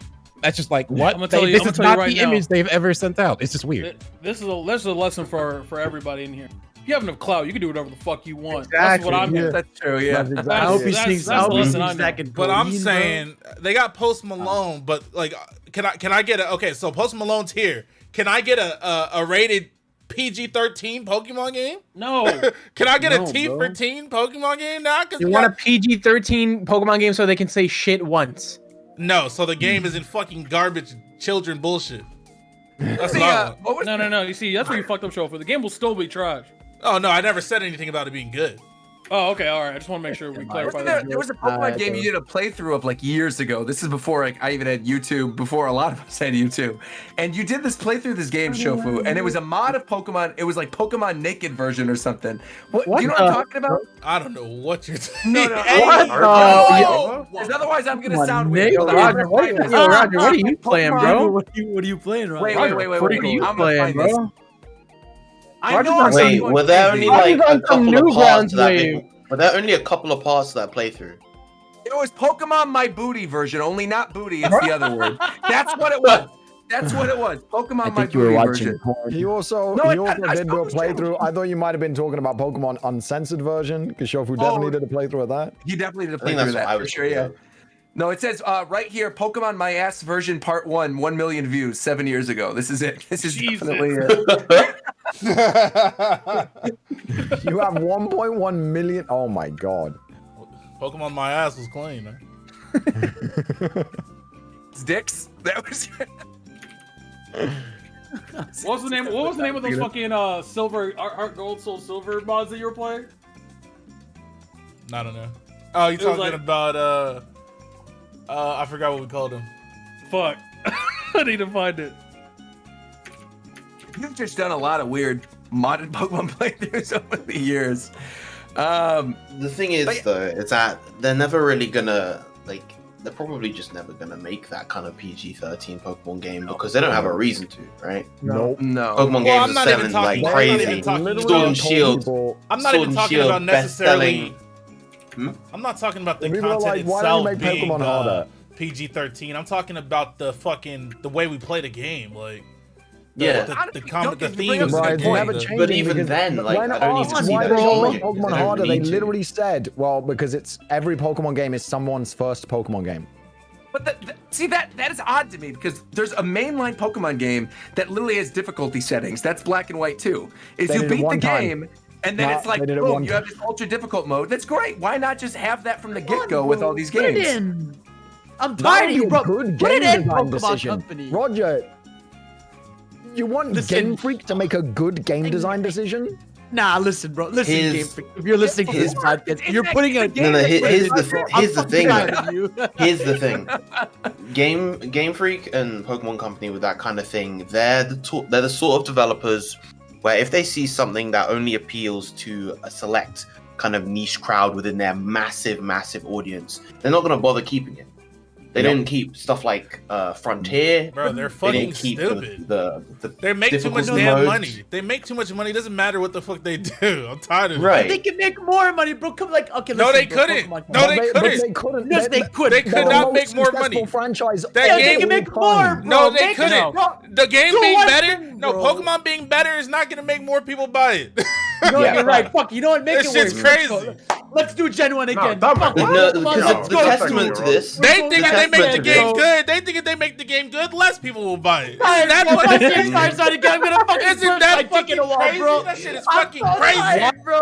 I'm so tired, bro. They make the What did you game just better, say? less people go buy it. The testament to this is the fact that Sword and Shield are the best-selling Pokemon games since Gold and Silver. Yes, they are. And we're going to get to that. The Nintendo financials we will get to very, very soon. Because there's a lot of stuff to digest there, not just Sword and Shield being the third best-selling game after the original Gold and Silver. Despite everything, right? Despite the fact that there were these boycotts and people saying, That you is know, trash. bring No back the one national decks. boycotted the game. Every single one of those fuckers on Twitter going, "Oh my god!" Yeah, I mean, they all cared about- Exactly. No, so here's, about the here's double the- pack, here's bro. what we do, right? Oh my Anyone who Facts, cared enough absolutely. about Pokemon to be crying on Twitter about animations cared enough that they're buying the game no matter what. Absolutely. I don't Absolutely. care if they said they boycotted it. I don't care if they were like, I'm going to buy it used. They're lying. They bought it day one and just didn't tell each other. They all thought they were keeping it secret, doing it on the down low, and that nobody else was doing it. They're all like, oh, everyone else is bought it. They No. bought They it. all bought They the game. bought it. Day They one. loved What was that guy on And Twitter with the Ash icon that always replied to any Pokemon tweet? There was a guy on Twitter who replied to every There was Pokemon. a guy during that Every fiasco. tweet It Pokemon was did, like, he was like, bring back the deck. Yeah, it was like he had the Sun and Moon Ash anime as his Twitter icon, and he would be the top tweet in Oh every. yeah. What the heck? Yeah, that whole group was a bunch of clowns. When they made that fake Game Freak interview where they pretended that the guy was like a guy from Game Freak who was talking about 40 Oh yeah. Wait, what? I Our didn't hear days about and this. I know just died. Oh. And then But their proof I think that that- he was the no. actual guy from Pokemon is that like they sent him. I've got the DM somewhere. One day I'll show them to people because they're so funny. They're like, oh yeah, well we've got proof it was a Game Freak employee here. He sent me a picture of his employee card, and it was one of those like super poppy purple cards that Pokemon did as their like meet the team like thing on Twitter. They did this meet the team campaign, the team campaign, where they did these little profiles and they had like fake business cards for each of them. And somebody had literally taken that off of Twitter and sent it to them as the proof that they worked for Game Freak.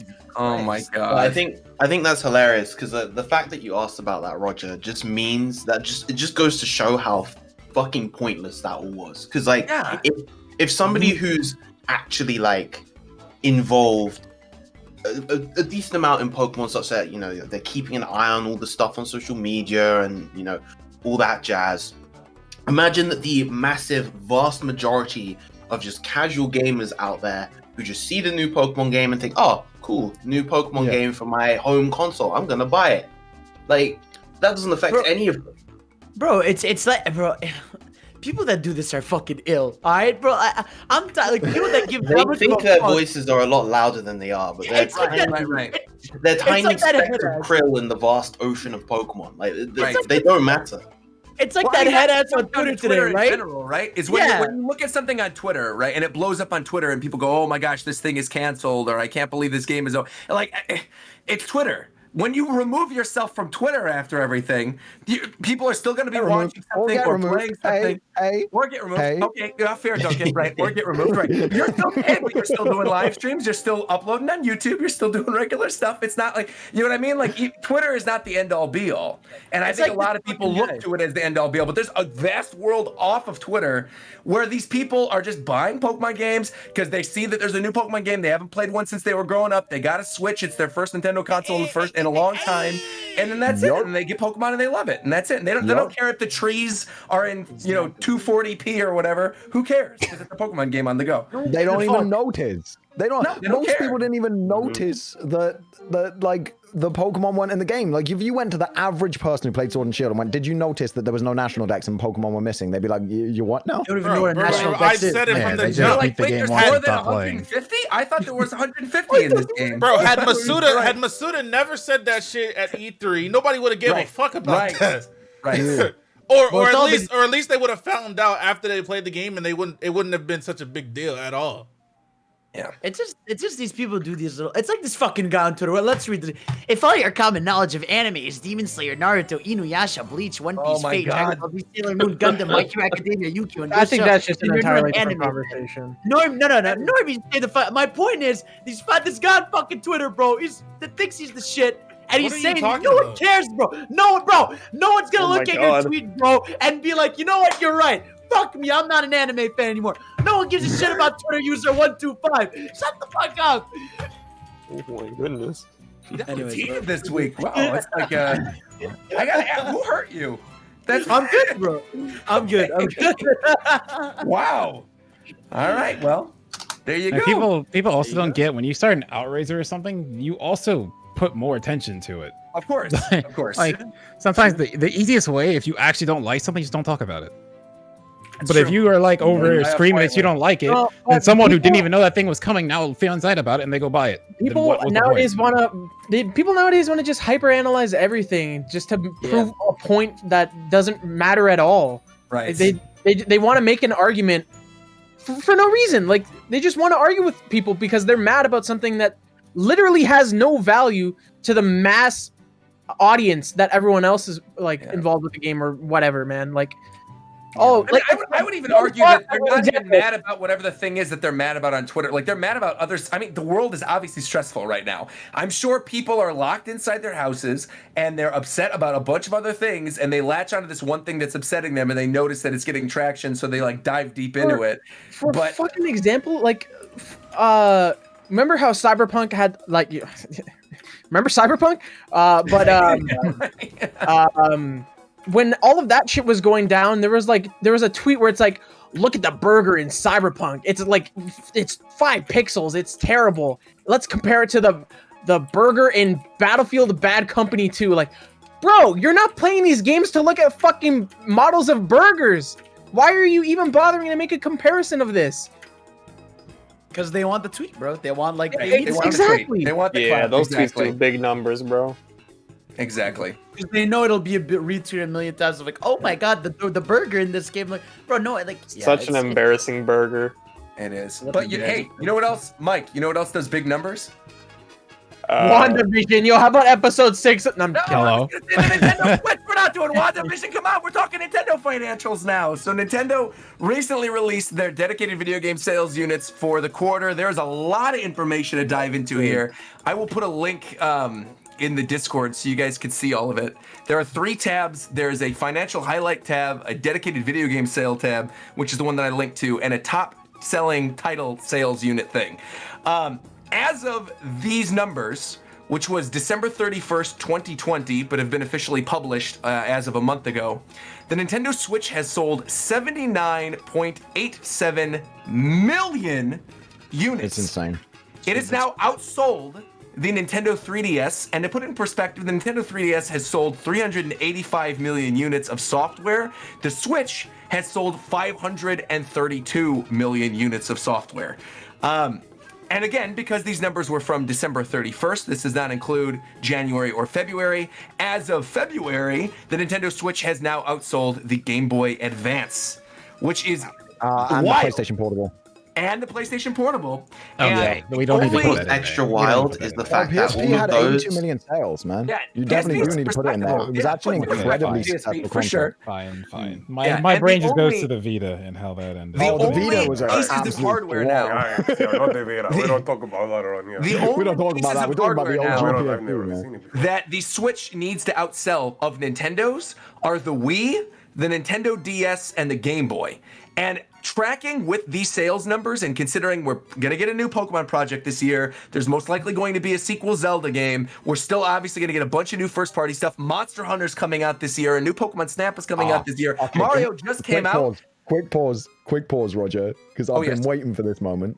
Oh, of course. Monster Hunter, Japan time. One time you said, and I quote your words, Yes. I guarantee you there will be a new handheld Monster Hunter game that will bring back the loading zones and the old play style. Now eat your words.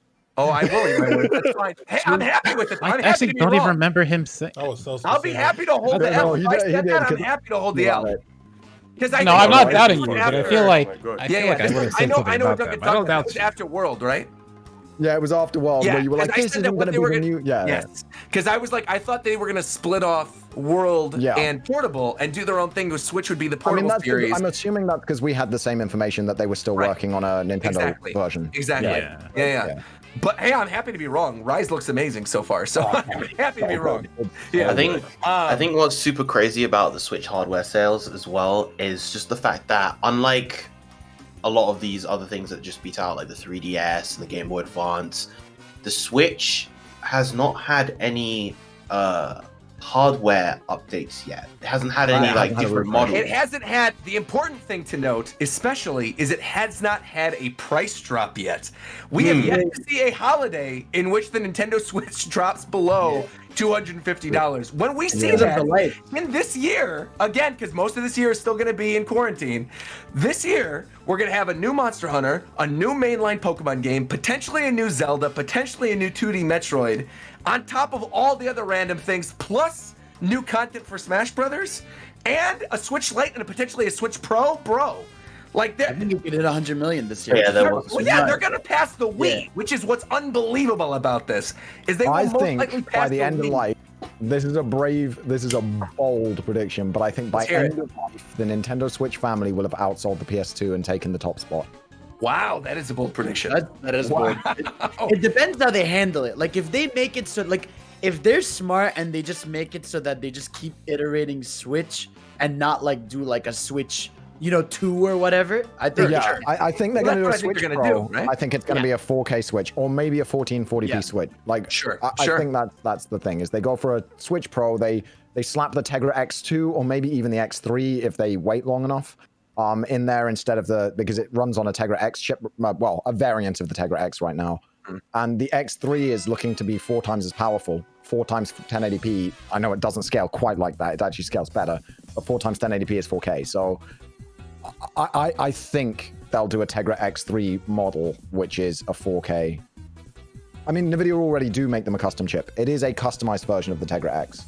For the people in chat. I always assumed it would be like a 4K dock, and that you would basically just put the hardware that makes it 4K into the dock itself. I don't know, bro. The And so then you could X3 upgrade is your Switch. just as small. It's just as small, and it's only 5 watt TDP higher. So they just need to improve the cooling by 5 watts worth of cooling. I mean, I know that's hard, but like. Hello, I'm here for 5 minutes. Oh welcome, Jeff, welcome. Hey. We're talking about Nintendo sales right now. Well, are you feeling any better, by the way?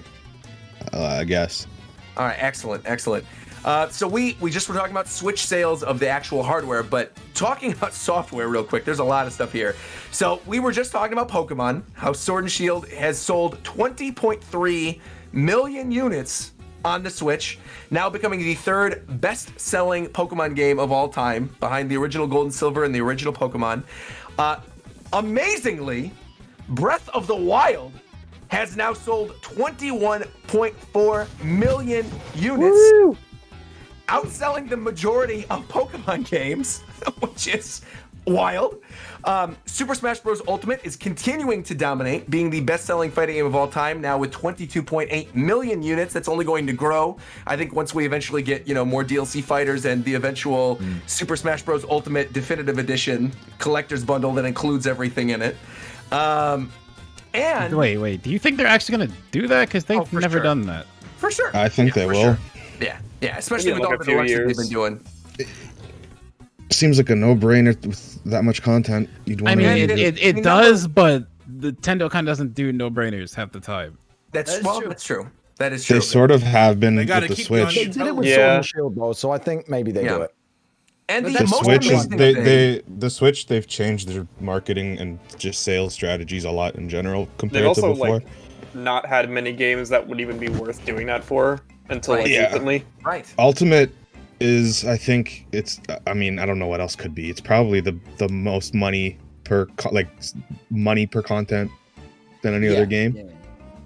Well, the interesting thing here is that in for money out. Yeah, I think so. Mario Kart 8 Deluxe and Animal Crossing New Horizons, which are now the top 2 best-selling games on Switch, both selling over 31 million, with Animal Crossing at 31.1 and Mario Kart at 33.4. Both games, to put this in perspective, the best-selling console of all time of Nintendo's is the DS, with 154 million units sold. The DS's best-selling game is New Super Mario Brothers with 30.8 million units sold. Meaning right now, in the Switch's lifespan, 2 games, Animal Crossing and Mario Kart, have both outsold the best-selling game on their best-selling system of all time. The attach rate on the Switch is so crazy. Have you talked about how Animal Crossing is the first game in history to sell 30 million in under a year? Is it really? Yes. Yeah, that's insane. I did not know it's that. the first game to ever do that. That also makes a lot of sense though with quarantine and with COVID. I feel like it came out at literally the perfect time. There was like they chose. I mean, obviously they didn't choose to do it right now during COVID. Or did but, they? I think that they also fucked up by having that shitty Easter event so close after Oh my god. launch. That looks so bad. That was not good. But it's obviously, still selling regardless of the Easter event. I think it might Mario do like Odyssey, a 1 year update or something that'll pull I it can out. see them doing that. Sure. I Mario think so. Odyssey has sold 20.2 million, now outselling most of the 2D Mario games. So the return of 3D Mario is here. The game after all of those, after the top 5, number 6 is Super Mario Party. I don't know how. Very strange. Crazy. I know. This game is carried by legacy, 100%. It wasn't for Mario Party or that Mario Party game. Trying to say that Super Mario Party is not a good game? It's alright. I think It's okay. Fine. In I think person, I'd like it obviously, more if it you wasn't can't play, like- you can't play that shit online, but in person, it's decent. Yep. Better than I really wish that they Not a didn't. bad They game. halved everything though. Like it's 10 Imagine coins to get a if they star. made You start Super with Mario 5. Party 2 this year, and it has online multiplayer. It's I over. don't think it's a bad. Yeah, I don't think Super Mario Party is a bad game. I think it's a good game that they completely screwed up by going, nah, we're not going to put multiplayer in there. Right, Why? right. No, it's Right. never updated. Why? I'm also positive that 3D Yeah, they World never wouldn't have updated it. multiplayer if That's what they COVID fucking didn't happen. I'm Yeah. positive that it Sure, would have sure. been all local. Yeah. And then rounding out the top 10, we've got Let's Go Pikachu and Eevee with 13 million sold. That's the best Pokemon game on the Switch. That's I like facts. it. That's fact. Splatoon 2 at 11.9 million. Very impressive. And coming in at number 10, amazingly, I don't know if it's going to stay here, maybe it will, is New Super Mario Bros. U Deluxe at 9.8 million. And I'm pretty sure we talked about this on the show before. Do you guys know why that number is so high? So the Switch launched in China with exactly one game. Right. New Super Mario Bros. U Deluxe. Oh wow. So it is the only game approved by the Chinese government when Switch launched there. So that is most likely why it's sitting at 9.8 million. Their approval system is such a mess. Yeah. And actually, if we dive deep into there's like a financial highlight presentation thing that they did where there was a slideshow where they talked about like, oh, these are the results of the announcements and other games that have been sold. Pikmin 3 Deluxe has now become the best-selling Pikmin game of all time in 3 months with, I think it was 1.3 million. I really thought the game was gonna flop. 1.9. I'm impressed. I was worried too. Yeah. I think it was 1.9. 1.9. Yeah, 1.9. There you go, 1.9 then, great. What were some of the other highlights? Pokemon really been finessing the game for years with these double game releases, bro. They've been finessing the game. People buy both copies. Normal. A lot of Some people of these buy games both they copies. release 4 times. Bro, I'm saying. That's true. Some of these, they have.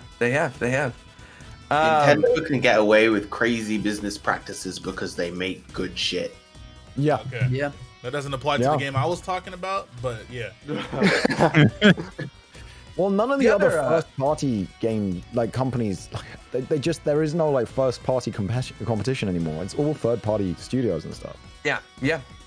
The other interesting thing to note out of these sales data, by the way, is Ring Fit Adventure. Ring Fit Adventure is killing the game, absolutely killing the game. They cannot keep it in stock, and is now one of the best-selling games on Switch. And the other one, no big surprise here to anybody with half a brain cell, Super Mario 3D All-Stars sold like absolute hotcakes, selling in the 4 months that it's been out over 6 million units, and continuing to sell through. I didn't touch that. So you might not have, but a lot of people did. That's the A power of lot of people FOMO, did. bro. Hey man, Fidel Yeah. bought enough copies for Yeah. everybody in the call, so it's all, Right. I promise it Like, wouldn't have sold that literally, much it's if they like, weren't getting hey, rid of it. We're gonna release these 3 games, right? We're gonna port them. and we're going to charge you full price, but you've got a limited time to buy them. Normally, if they were like, we're going to port these games that we've released 35 times, and you know, we're going to charge you full price, people will be like, no, I've played that, or I've got it on emulator or whatever. But nah, when you go, it's limited time. You need it right now. Speaking of limited time, you need it right now. We were just talking about 3D All-Stars. I looked at this again. I was actually wrong about the sales numbers for 3D All-Stars. It sold 6 million in Japan alone. Worldwide, 3D All-Stars, 3D All-Stars sold 8.5 million. Yeah, I was gonna say, I think it's 8 million. Holy mackerel. The craziest shit though is also like fucking, I think Luigi's Mansion 3 is at 9 million, which is a Luigi's Mansion game, bro. Okay, thank you. Somebody mentioned that. I've been playing it on stream. Let's go, Zap. That's a very good game. It is. That is a very good game. That's a very good game. Yeah, I'm not done with it yet, but that's a very fun game. It's very charming. It's not tedious like the first Luigi's Mansion, because the first Luigi's Mansion is tedious at times. There's like that middle slog of the game where you do nothing but walk around. Dick like the second Luigi's Mansion. Yeah, we don't talk about that. But the third Luigi's Mansion, that's a good one. There was some fact that I can't remember. I think Luigi's Mansion has outsold. It's like, I think it's outsold every Zelda except Breath of the Wild or something stupid. Yeah, it is something like that. I heard that. Yeah. I found it. Luigi's Mansion 3 has outsold every Zelda pre-Breath of the Wild. The only exceptions are multi-releases of Ocarina and Link to the Past. Additionally, I'm glad you brought that up. Outselling every game, including spin-offs, in the entire Dynasty Warriors Muso collection ever. In 1 month, we have Age of Calamity. Wait, that was in 1 month? In 1 month. Wow. Age of Calamity outsold every single Dynasty Warriors game ever made. In history. Crazy. In history. Bro, but that Gundam Yeah, and all they had Dynasty to Warriors do was game went lie crazy, for everybody to do it. That Gundam What do you one went mean? crazy. They said it was a prequel to Breath of the Wild. They lied to me. Yeah, they really got us. They really got me with that one. Once you told me Wait that, Duncan, I was about to Talk about McDareth. If you say anything about spoilers, I swear to God. I was like 10% I want to say into this the is game. a rough. Spoilers for what? It's territory. not fucking canon. It doesn't matter. All right. Whoa, wait. All right, we won't talk about Age of Calamity. I was like, you know what? I was a little bit into the game. As soon as Duncan told me that, I'd never touch that game again. Because that's the only I was reason lucky. I I was actually really liked the gameplay enough. Yeah, I loved it. It's I 100% really it. It was great. I baseball tossed my Pro Controller. I fully yeeted my Pro Controller when that shit happened. I was done. Oh yeah, that moment. Yeah. Because it leads to a better game, but at least like, oh, story-wise, alright. Like, the only reason to play a Musto game is for the story, because the gameplay is just hammering buttons, right? So, like, it's fun, but you wanna, but it's not, like, Oh. engaging. The I story, don't know But the about reason that. you play like the gameplay license, the is like, reason oh, that was fun and cool. no, but see the reason you play the licensed Muso games because you want to play as your favorite characters. So Yeah. like that's why they did that decision because like, oh shit, now I get to play as this character I love, this character I love, this character I love. Well, it's not non-canon. It's not an non-canon. alternate It's an all timeline. timeline. It's an alternate Which is timeline, so exactly. standard practice. fucking It's white, bro. another garbage alternate timeline. I Yeah. can't believe that shit. Like I said, as soon as you told me, I wasn't that far into the game. I think I got to like where the Koroks were or something. As soon as you Yeah. told me that, I Yeah. fucking quit playing that shit. Bro, I was So so mad. disappointed. I literally did not play games for like 3 days. I just walked around my house angry. I've never been that angry. I felt robbed. I felt so robbed. Something else I want to bring up real quick while we're still on the Switch sales, because we're almost done, is we brought up Pikmin 3 Deluxe being the best-selling Pikmin game in a couple months. Some of the other highlights that had sold up to 3 million over the course of just this fiscal year alone. One interesting one to note is Clubhouse Games. Oh yeah. Clubhouse Games is killing the game, no pun intended, Yep. having sold approximately 1 to 3 million. They're not giving an exact sales data thing on here. 2.5, man. Oh, was it 2.5? Did they give an exact number? Well, there you go. How the fuck that game sell that much? It's People sold more like than Clubhouse Xenoblade. Games, man. People enjoy those games, and being able to play them online with your friends is cool. That's, just, and it's that's also a another nice game for interface. It like also works. when you can travel with the Switch. That's just a good game to have. You can just put that on. Yeah. Yeah.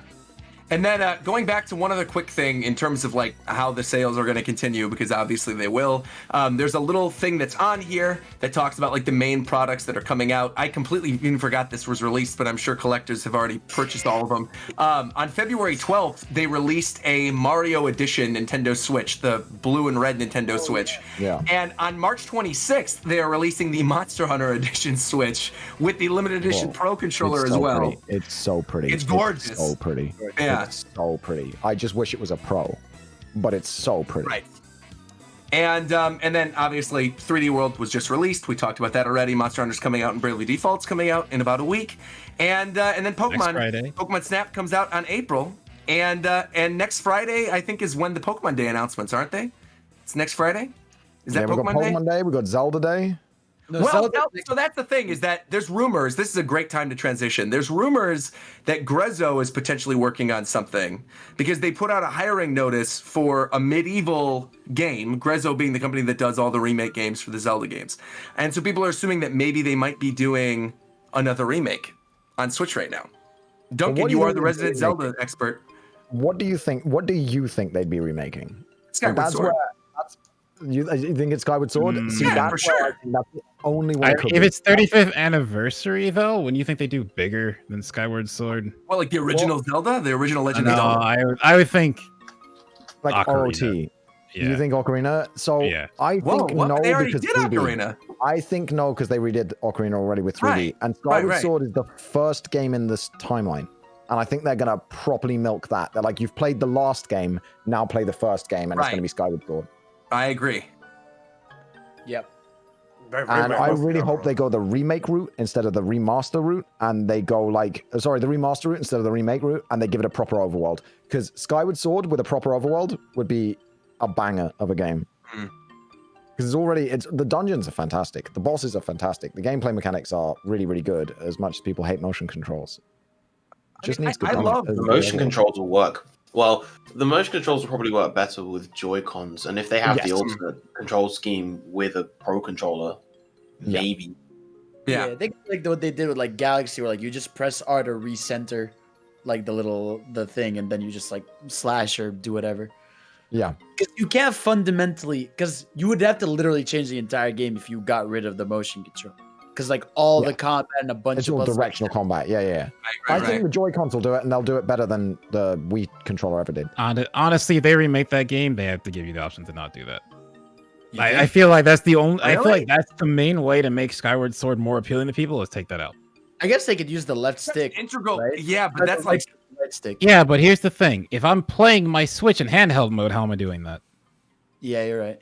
I guess, yeah, they got to find a way. I would love if they found a way. Actually, touch controls would be kind of cool. Thinking about it, touch controls would be cool if you're like slashing in the right direction. And So while I'm doing touch controls in the boss fight, how am I also moving the camera? Touch controls during a boss would be fucking weird. I don't know then. Yeah, touch controls would work better for. I mean, it works for say something like Kid Icarus Uprising because the game is a lot more linear in how it's built. So it wouldn't really work in a much broader Zelda game. Yeah, I feel like that's why it's taken so I just long. don't see what else they'd remake. They're not remaking. I don't think they're remaking OOT or MM just because they did the 3Ds. And I think they might do. Here's what I think they might do: is I think they might take the Ocarina of Time remake that was on DS and the Majora's Mask one, and put them in like a Triforce collection in HD on Switch, and literally be like and like port them in HD, pretty much the same assets, and just put them on Switch as they already are. I just remembered a rumor that I read. Let's hear it. I heard that they were gonna do a complete remake. I was either remake or remaster of Spirit Tracks. Oh no, because they were going to remaster all the Wind Waker timeline games into one. That's what I think I read. Oh, now that would be cool. I would love that. I would absolutely buy that in a heartbeat. Wow, a remastered Spirit Tracks would be sick, actually. That game is so tied to the DS, though, where you're like blowing in the microphone or the pipes. Well, Phantom Hourglass, they could keep Phantom Hourglass, but Spirit Tracks. Okay. Hot take here, and I'm probably going to get roasted out of here. I think Phantom Hourglass is better than Spirit Tracks. Whoa! I feel the same. I feel exactly the same. I think aside from the tower. The Ocean King's temple is terrible. Yeah. But other than that, Phantom Hourglass was absolutely awesome. I much Like, prefer the awesome. ship over the train. Yeah. Oh. Wow, okay. I mean, I'm not even going to defend it. It's been so long since the last time I played it. The problem with Phantom Hourglass is everybody just remembers the Ocean King's Temple. Right, And then that's- just, yeah. they remember the suffering that you're forced to sit through, like 8 times or whatever it is. Yeah. But the rest of the game was great. I promise. I'll have to go back and try it. Maybe I will if they end up re-releasing them on Switch. Something else that's not coming to Switch, though, is Kingdom Hearts. Kingdom Hearts is coming to PC on March 30th. Hey, if anyone buys this, never contact me ever again. If any of you purchase this, stop contacting me. Delete me off your phone, off Discord. Never. If I hear you spent money on Epic Game Store on a Kingdom Hearts game, I might have to. Who the fuck is buying games off the Epic Game Store? So each of the games are full price. They're all full price. It's the collections, right? Are they going to be locked to the original graphics, or are you actually going to get like PC settings where you can set the graphics and all of That I actually don't know. I mean, what I was thinking was like it might be worth it just for the mods alone. There's going to be people doing some wacky Kingdom Hearts mods. Is it the collections? It's 1.5, 2.5, 2.8, 2.83, and that new release. Okay, so here's my question. But they're all $49.99. Okay, every single one separately. And I need you guys to explain this to me because maybe I'm ignorant. It's not crazy to me that these games on a new platform are full price. That's not crazy to me, and maybe I'm ignorant. But like Kingdom Hearts being on PlayStation for literally the entire time and now being on PC for the first time, that's a really big deal. Yeah. So them being yes to Kingdom Hearts 3 and to Melody of Memory because they're the newer games. But plus, someone can mod it now so that the story makes sense, and that's great. You're gonna need. I don't think you need a lot of mods for that. There's no mod that anyone could make. No one. The game. Personally, I think if you're willing to spend 200 and I think the total price is like $230 or something like that to experience Kingdom Hearts again with mods. I mean, maybe if you're a fan, sure, go for it. But I can straight up go buy a PS4 and all of those games for less amount of money and get away with the same experience. No, you're right. What I'm saying, it's to me what I mean. Every time anyone mentions this story at all, it's that they're flabbergasted and appalled that the games are being released at full price. When to me, I'm thinking, why wouldn't they be full price? Yeah, that's because the option. I think the thing for a lot of people is that the option isn't there to get like the collection. Because isn't there a thing where like if you have a PlayStation, you can get Kingdom Hearts HD 2.8 whatever, Pancake Edition, Kingdom Hearts 3 plus Remind plus Kingdom Hearts HD 1.5 plus 2 plus the DS game that got re-released. Yeah, and you get all of them. You get all of them in one. You're saying all this, Roger, and I don't know if you're making fun of the titles. No, or these are legitimately. These are legitimate titles. But see, these are the legitimate titles. Yeah. He didn't accept Pancake Edition. The Pancake one, the Pancake one I made up, but the other ones are all the actual titles. So all of those together, you can buy for $80 total on PlayStation. Yeah. It's like I'm gonna get laugh. Wait, hold on. I'm gonna get laugh from this. But if you have an Xbox, they're all free. Yeah, you get them on Game Pass. That is true. Yeah. Right. So don't buy this shit on Epic. Yeah, that's. I'm not saying that that it should be full price. I'm just saying that I'm not surprised that it's full price. Yeah. That's what I'm saying. Well, I mean, when it comes to parts, usually parts that come to PC years after are usually not at full price though. They're just right. Like when usually parts Yeah, that of course, come, like, it's an old ass game. Games or anything like it's that. It's an old ass Right. game. Well, Why like, would it be full price? Well, go ahead, Joe. I'm agreeing with Giannis because it's not like if it's not a new game, then usually it's not full price. It came out years and years ago. But only one of them is even racing. So the analogy that went in my head, and maybe Duncan, because maybe I remember it differently, but Duncan will 100% know, where a game that's historically which has only been a console exclusive, going to PC, that's pretty rare, especially when it's a game that's like that. Was Monster Hunter World on PC released at full price? Yes, I think so. Yeah, it was. Yeah. So maybe that's where my frame of reference is. Monster Hunter World was a weird one as well because they had the DLC all came out on PS5 first, because basically they had an exclusivity deal with Sony, but it was a time-limited one. So the DLC would be ready and done, and it would come out on PS4, and then everyone on PC would just sit there waiting for 4 months. You'd have to wait. You were basically always like what one monster set behind, basically. Yeah, 1 or 2, sometimes 1 or 2, right? Yeah. So maybe that's where my frame of reference is, where it's like, well, Monster Hunter, which is basically a console exclusive franchise, now moving to PC for the first time. The problem is that's not the same, because that game came out literally like the same year. I would not equate that at all. A series that that is done. Yeah, it was technically the next year. It was January the next year, but yeah. The point is, it's less than a year difference. These are games from like early 2000s, remastered 7-8 years ago. Another series that this is Persona, where they just released Golden for the first time, or any Persona game ever on a PC. Finally saved from the Vita. Yeah, so Golden was like maybe $40 on Vita. It came to Steam, and that was a $20 game when it came here.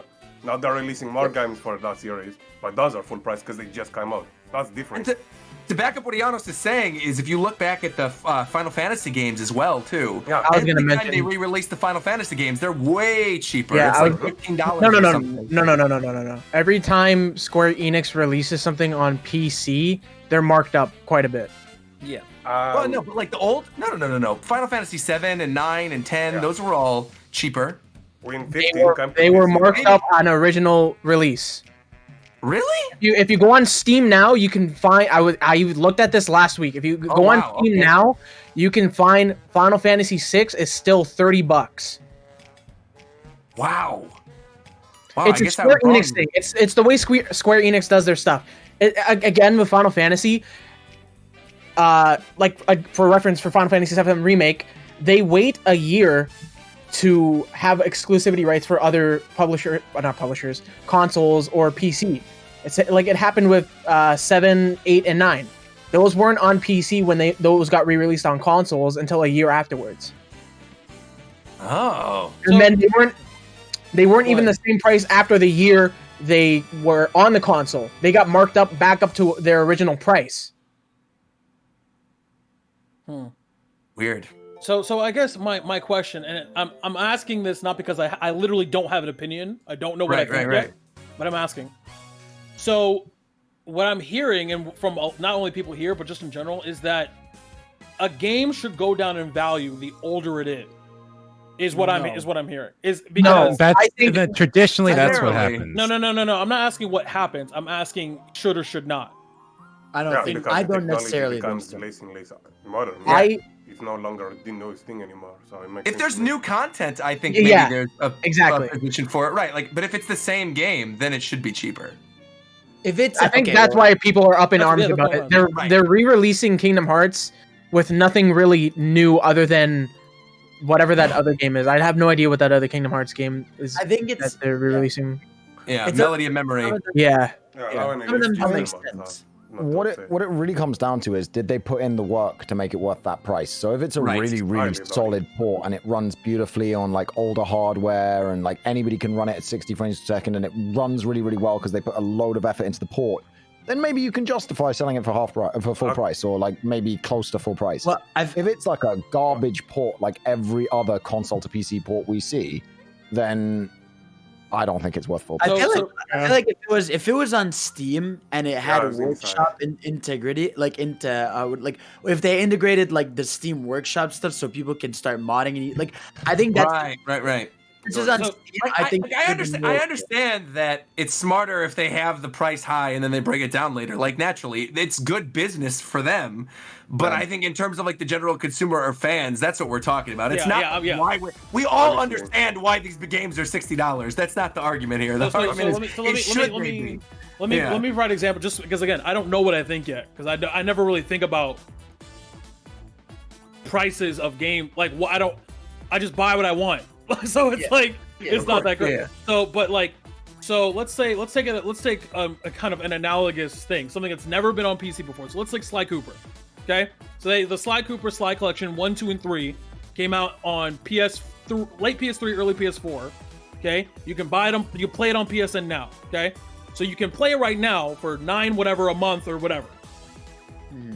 So the logic would take if they were to port that to PC, that game should be not what it released on, which I think was like 40 or 50.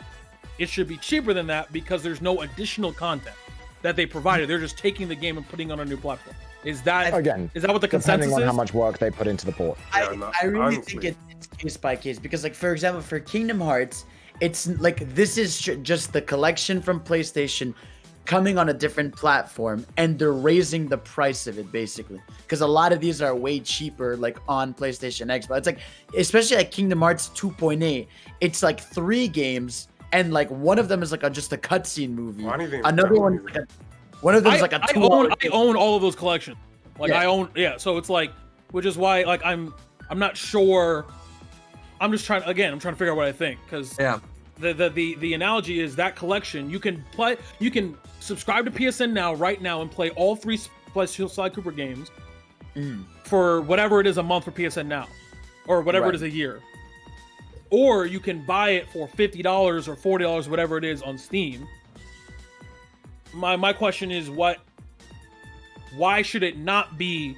And I guess the question is because it's old and there's new content. So I guess that just answers my question. Exactly. Yeah. There's no new, like, there's nothing new about this. Like, if this was like, okay, if these were the first HD ports of Kingdom Hearts since their original release, sure, go ahead. Like, they like even when they relaunched on PS4, PS3, it's like I think that would justify of like, hey, we haven't seen this in forever. A lot of these games they literally had to remake because like I remember like they lost the original source code of Kingdom Hearts 1, so they had to remake it from the ground up.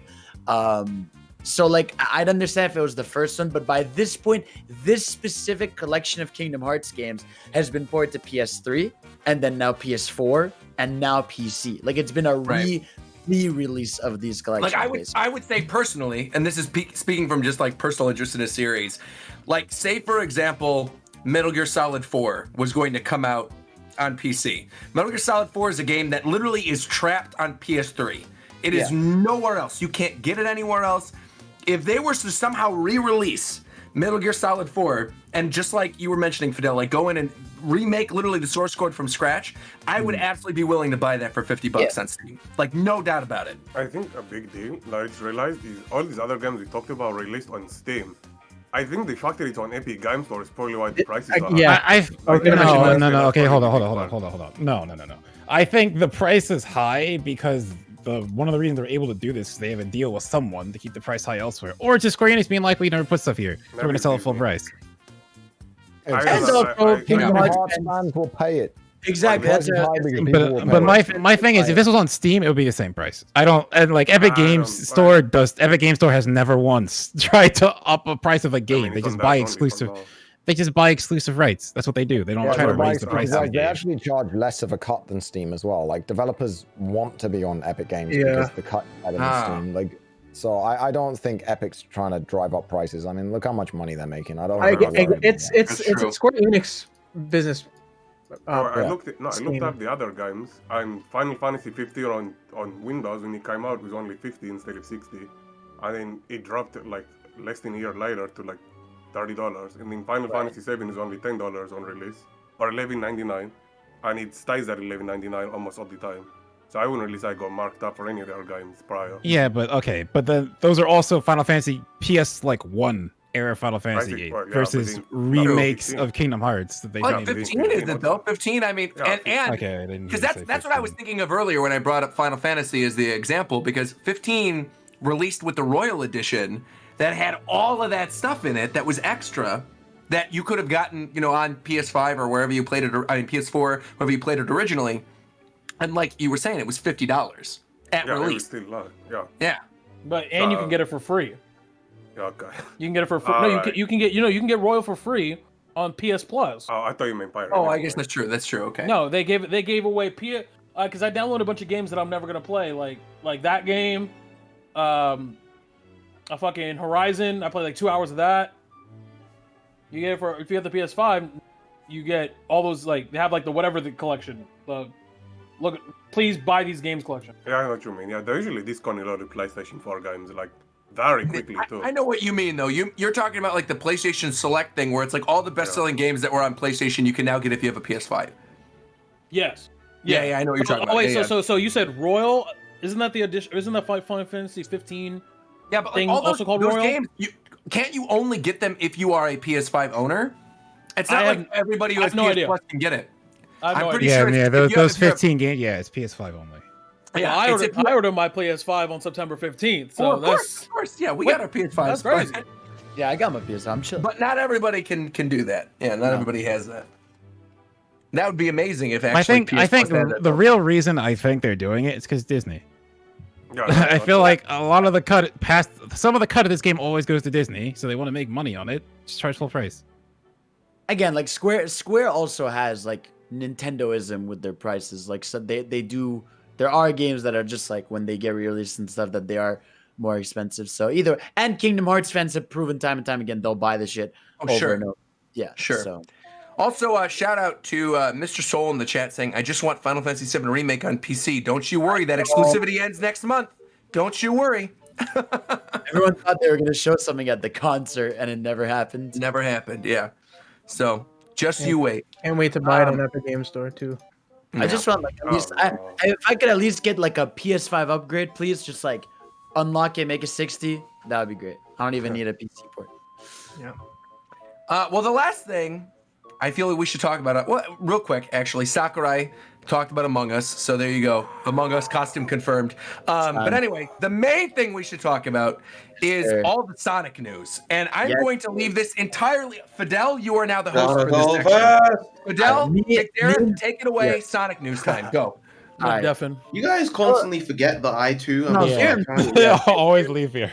I'm sorry. Viram, I don't consider you a degenerate like I consider Fidel. Hello? So that's fine. What? I don't consider McDarrett. I don't consider McDarrett the degenerate. I just think McDarrett is very passionate about Sonic and more so than you. But Fidel is just a Sonic degenerate, which is why I thought of him. But Viram, that should say how highly I think of you. Thank you. So let's but we're taking over. All right, me and McDarrett. All right, so let's just not Fidel. Okay, let's run the speed. Let's run into speed. Okay, so first of all right, so first we've had Sonic and Puyo Puyo, which is really cool. They added him in there. I don't know if you tried him, McDarrett. Very fun. No, actually, I was debating getting that game. Now he's in it. I'll probably end up getting it.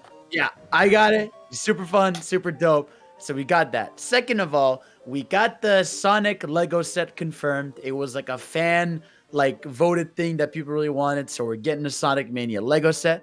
All right, so that shit's gonna be cool. We got our Sonic Movie 2 logo. We already knew that we already knew it was green lit and it was happening. So that's gonna be next year in April. So that's gonna be fun. Emerald Hill jingle. Little Emerald Hill jingle with the tails in there. You love to see it. And we also got, what did we get? We also got some poster. Wait, hold on. With Sonic 2, they apparently approached Jason Momoa, who played Aquaman in the DCEU. Knuckles? To play Knuckles. Yeah. That's right. That's a good choice. I like it. Fun, which would be fun. I'd like that. That would be dope.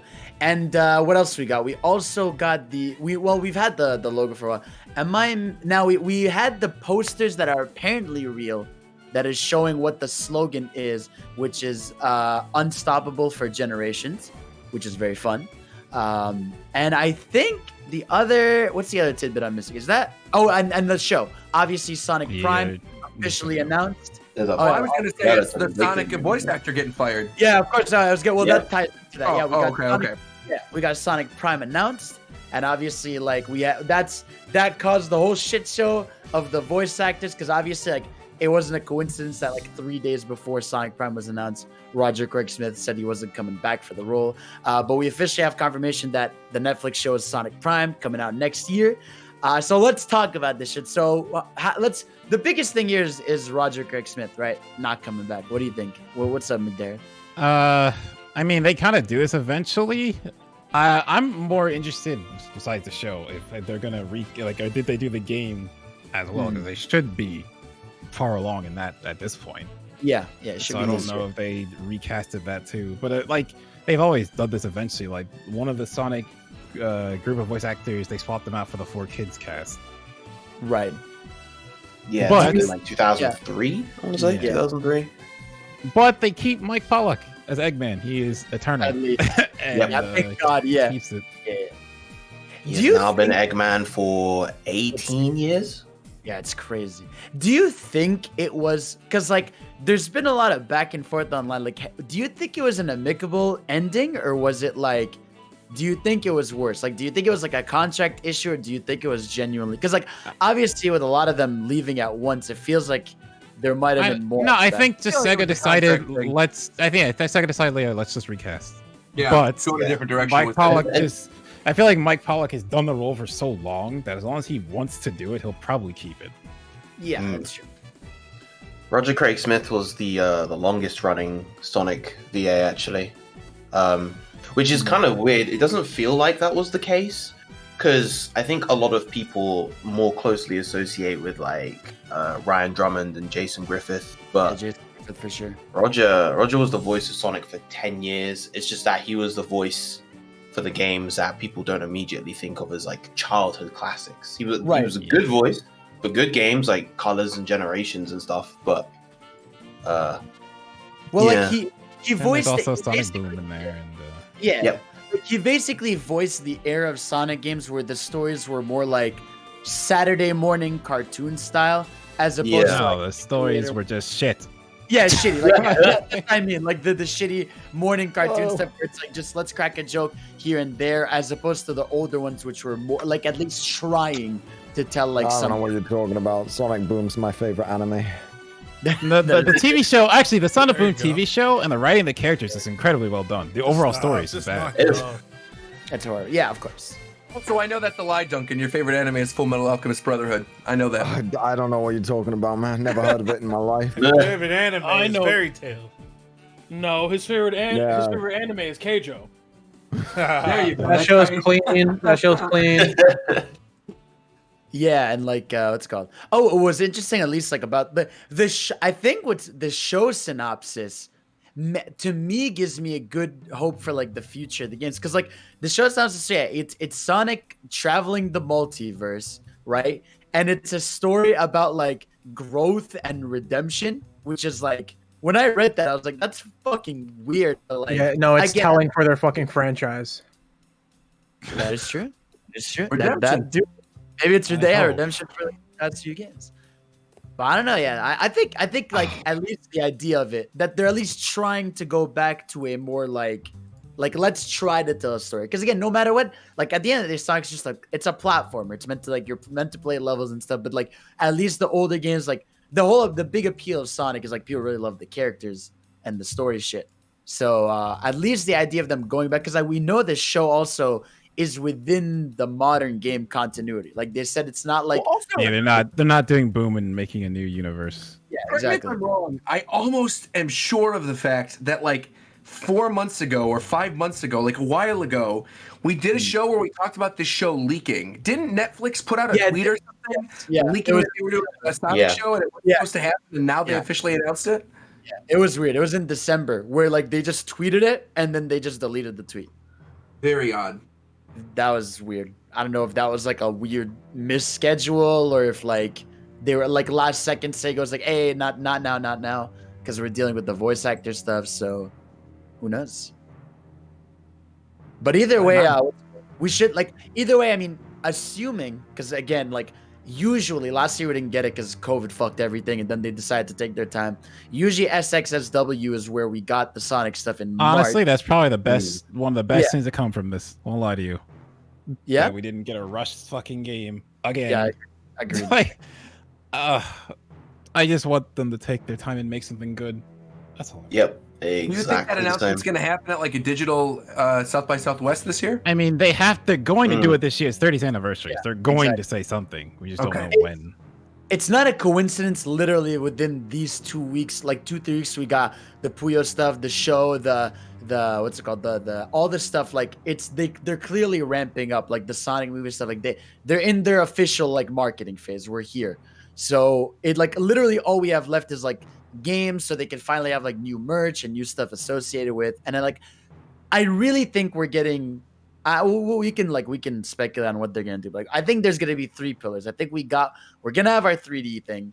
We're gonna have a separate 2D game, and we're gonna have a collection. Now, what those 3 are gonna be?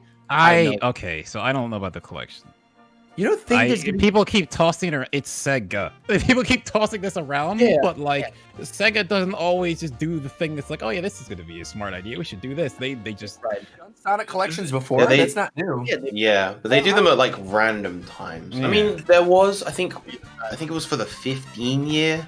No, 15-year anniversary was a mess of 3 games and none of them were good. It's usually on the 0-year anniversaries for Sonic, where those are like the solid years, because that was Adventure 2 and Generations for 10 and 20 respectively. So if they continue that trend at least this year, should hopefully, fingers crossed, give us something good. And most of the collections are just they're like the Genesis games. Yeah. They at least need to get some stuff on Switch, because like there's literally not a single, aside from Forces, there's not a single 3D Sonic on Switch. Like that's easy. They just haven't made a 3D Sonic.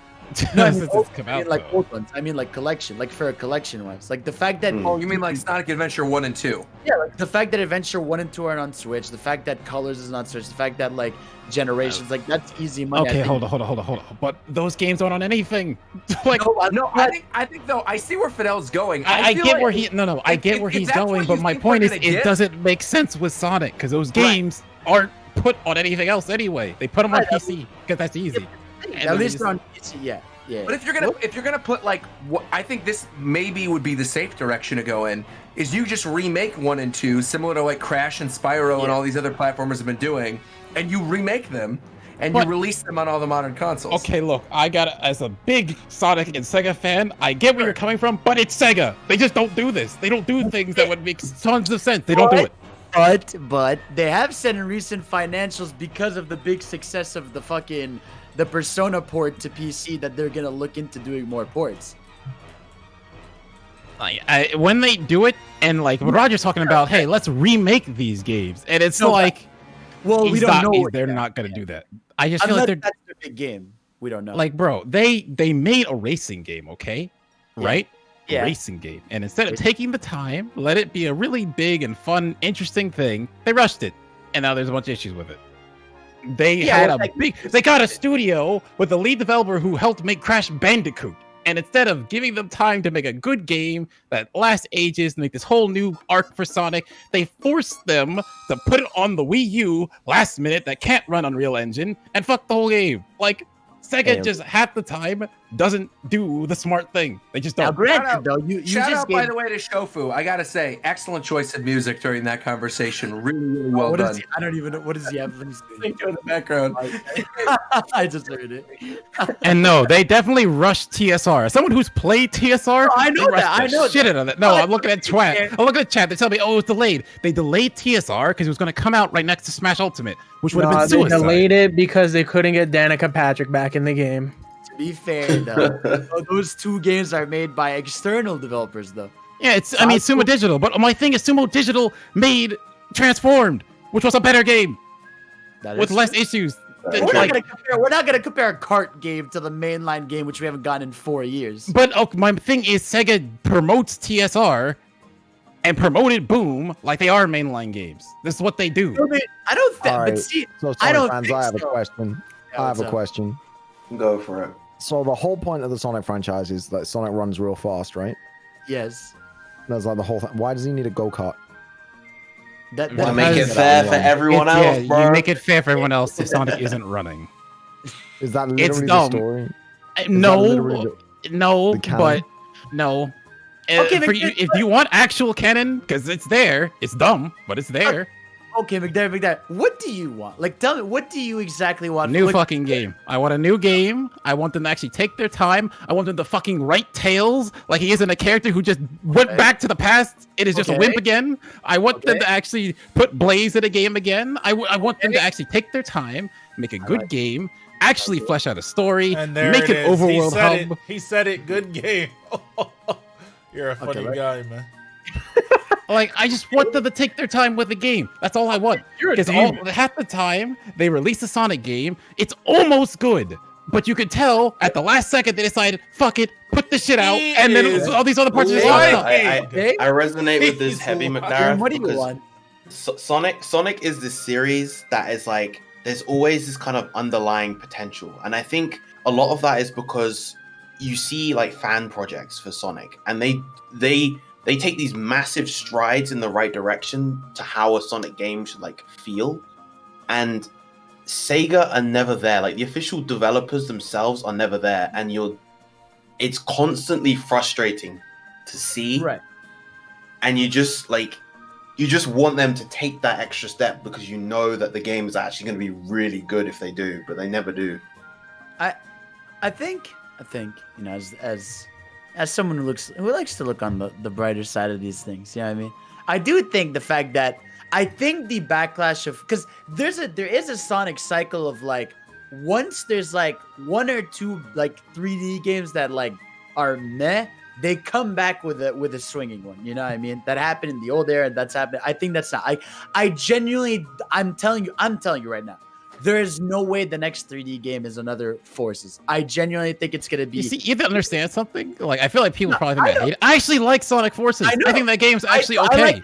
I like it too. I know Veer doesn't. Everyone hates I know. Like a couple months ago, I did.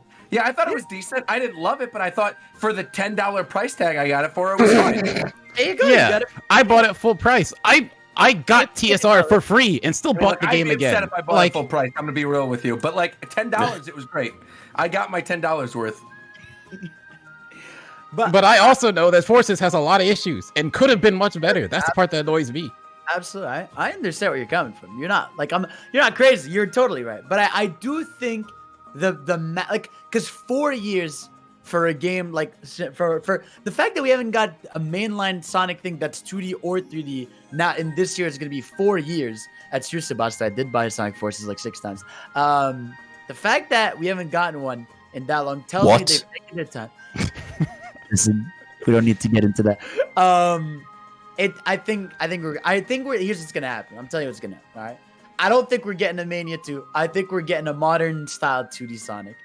All right, like something that's gonna be something like Rush or something like that. I think you're gonna get an HD collection, even if it's lazy or not lazy. You will get an HD collection, and the 3D game is either gonna be Adventure 1, 2 remakes, or a new 3D style that's adventure styled, but not necessarily adventure. There you go. Take it to the bank. They're just not gonna do it. Like they're not. Like I would like. All I can hope for at this point is they're gonna make a game, just have it be Sonic.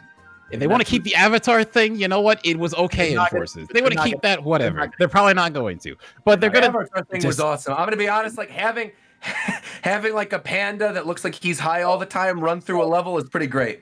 That's more furry OC. We don't know what the fuck they're gonna do. Cause like I constantly just think back, right? That team doesn't know what the fuck they want to do, man. Half the time they don't know what the fuck they want to release. They the cat in the game and everything will be fine. No, fuck Big the Cat. Where's fucking character? Whoa! They did I've colors. sat here and I've let you talk about how great Sonic is for 20 minutes, and you've been going on your little Yes, and you gave in your input, and then I responded to your input. It's time for Sonic to have fun. Worst part of Sonic Adventure. Keep him out. Hold on. They did colors, and then they did generation, and it's like, okay, they got a thing going here. And then they did Lost World. Where did Lost World come from? Why did they make this? Why did they completely change the formula? And then they tried to go back to a formula that works, except they don't know why it worked. So they made Forces, and that game sucked. How the fuck did they manage all of this? I mean, isn't that the problem with Sonic games in general? They don't know why the good games are good, and so they keep going through this cycle of making a bunch of shite games and then making one good game and being like, Where the fuck Sonic Adventure 3 at, man? Bring Sonic Adventure back. The only thing they need to do, this will make Sonic games good. Put in a Chow Garden. That's it. You literally, the game could be garbage. He's right. No, he's right. It could be absolute garbage. I don't care. They gotta make he's a right. Chow Garden. No, he's right. No, he's right. Yes, that's very true. He's 100% right. You could have your weird furry story about Rouge the Bat having sex with Knuckles. I don't care. Where are you going? My hands are up. You cannot see me, but my hands are up. Sega doesn't know what Sonic fans want because Sonic fans don't know what they fucking want. No, that's not true. No, that's very true. Plans in to make a game and the game slapped. No. Well, okay, that's different. No. what he's talking about is the overarching large community. Half the time a game comes out, they just shit on it. People, I remember when fucking Sonic Unleashed came out, people thought it was awful. Now Sonic Unleashed is hailed as the best Sonic game ever, and it's like, how? This always happens with every Sonic game. To be fair, that's every Sonic. Wait, That's people think Sonic Unleashed is good now?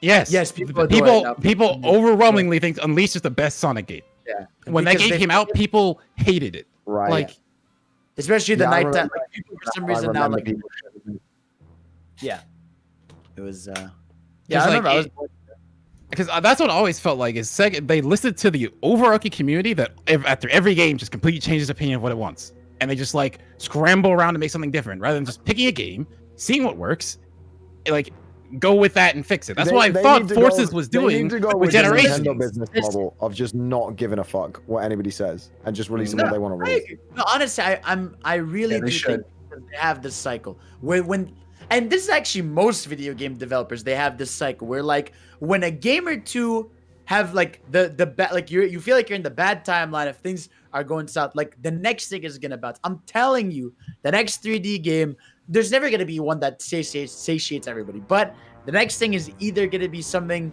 that is. I don't think they're doing boosts again. They're either gonna do adventure remakes or a new game that they're not gonna call Adventure 3 because that would be psychotic expectations.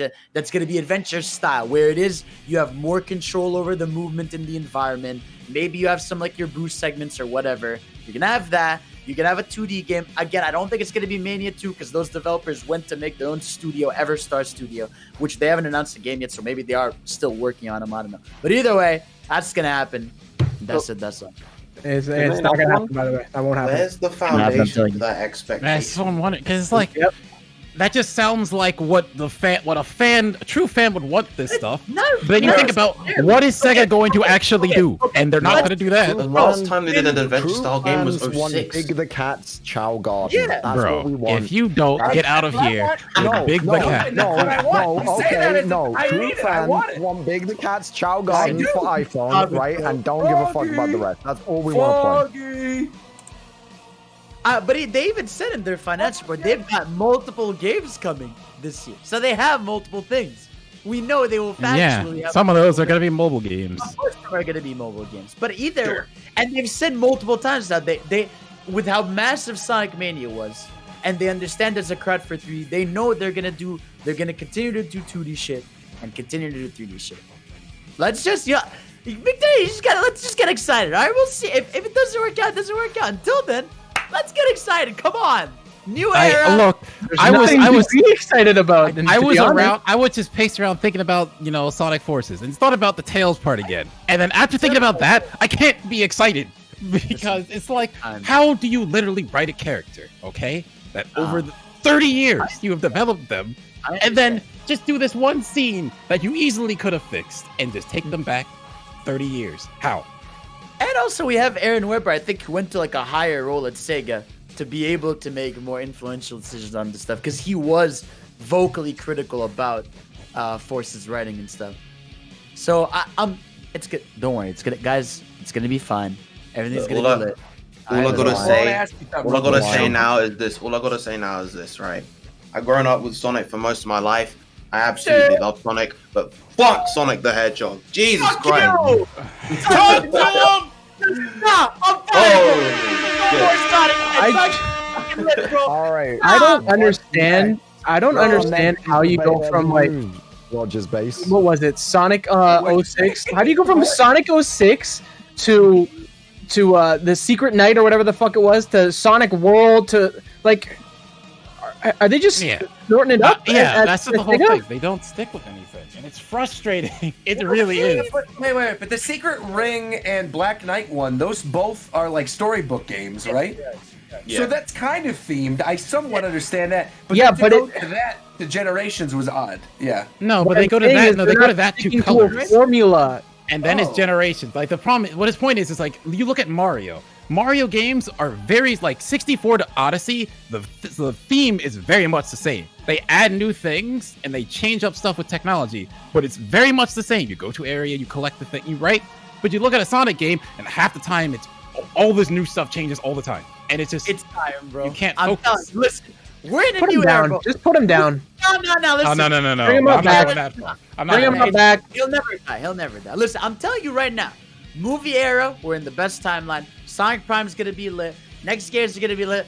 We're back, baby. It's I time. can't wait to send you all of the articles about how many reviewers and critics are bashing on all of these games. Bro, if I ever listen, if you work for IGN or Kotaku, Watch it. Hey, careful. Wait. Careful. And Careful, listen, bro. no, I'm gonna be nice. Don't worry. If you work there, just don't review the Sonic game, right? Just call me and tell me to review them for all of you, okay? 'Cause you're all gonna be like, IGN literally will shit on any Sonic game. It literally does not matter. They will do it. The review. Matt- Wait, hold on. I got angry. The review for no, Sonic no, Lost no, World. no, The dude you goes and to the first section in the game Yeah, where bro, literally you just press into a wall and Sonic runs up the wall, goes, and he couldn't do it.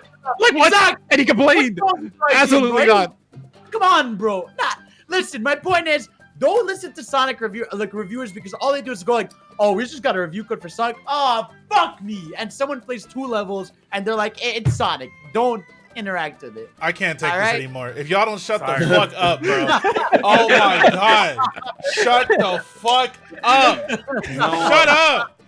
Oh my god. We let him have it. We let him have Nah, it for a bro, little I'm bit. done. That is the perfect place. I agree, Shofu. That is the perfect place to end this episode. But I just want to end something I think we could all agree on, all right? If they're going to remake or bring back any other franchise, it shouldn't be Sonic. They don't need to revive Sonic. Sonic, there's been many about to other say some revivals. stupid shit. No. I think you're going to agree with me. I actually don't. This is not a troll. I'm serious. I think they should bring back Power Stone.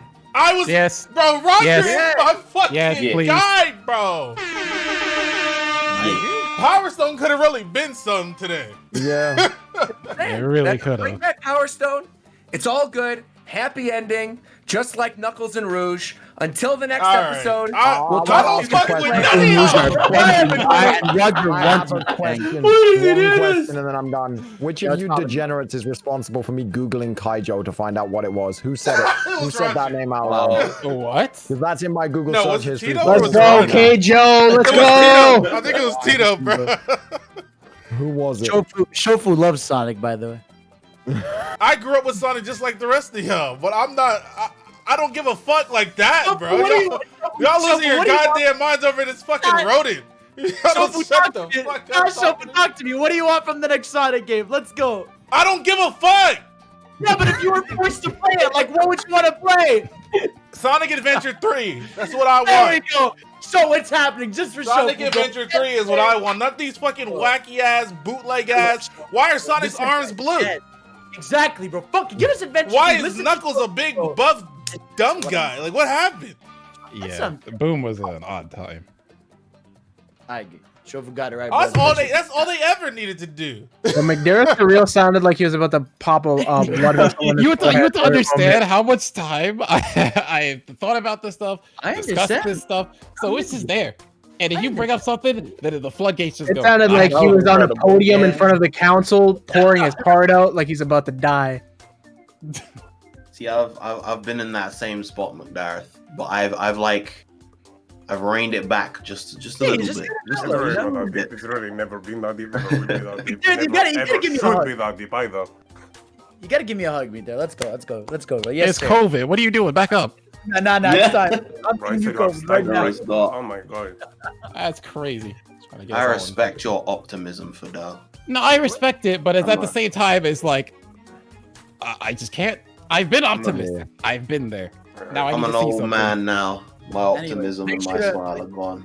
Make sure to download and stream Slurping on these nuts too. The sequel. Check it out. There you go. I appreciated the sound effect of the hug. And then I like that Oh, yeah, Derek fine. went with the bit and was like, get away from me. We've got Yeah, COVID. exactly. That was perfect. I like that we're still live. That was good. It was a good episode. That was fun. You know, that was therapeutic. I feel so good right now. Right, See? There you go. There you go. I'm with you. And I was pushing you to yell. You gotta let it out sometimes. You know, you can't you need someone to push you. Be like, come on, bro, let it out. Scream, let's go, bro. Yeah, Yes. relax. Oh, what the hell? What the? Phone? Huh? Huh? My phone started like playing the stream for some reason. Oh, Oh my god, Trunks, fight back! That's what I'm saying, bro. Trunks, come on, bro. You can do better. I've been watching Salty Back for the last 25 minutes. I don't know if you've seen these Team Liquid Cross Naruto things. I've been Roger. eating dinner. I've been eating my HelloFresh. It's awesome. Oh, nice. Oh, is this spoilers? I'm not gonna click this. No. It's No, not it's spoilers. merchandise. They It's made merchandise. merchandise. Because I'm like I'm watching through it for the first time, so I don't want to. Yeah, They showed dead characters on merchandise. Roger, be careful. You never know. Hey, they have aced They on a bunch of definitely things do. in the One Piece merchandise, so there you go. I mean, so it will show you what they look like in Shippuden. That's it. You won't see any story stuff. Okay. Yeah, anyone else keeping an eye on Guilty Gear Strive? Anyone? Yes, sir. Beta soon, Yeah. right? After tomorrow. Yep. Guilty Gear.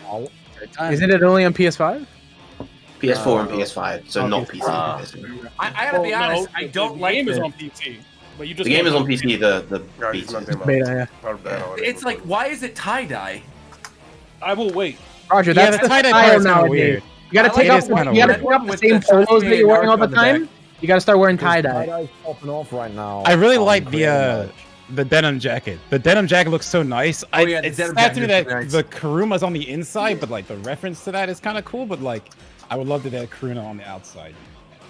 The jacket is nice. I like the jacket. Yeah, Hey, Viren, where you getting Stride, bro? You getting it on PC or console? Probably PC because majority of EU plays on PC. Yes. Yeah.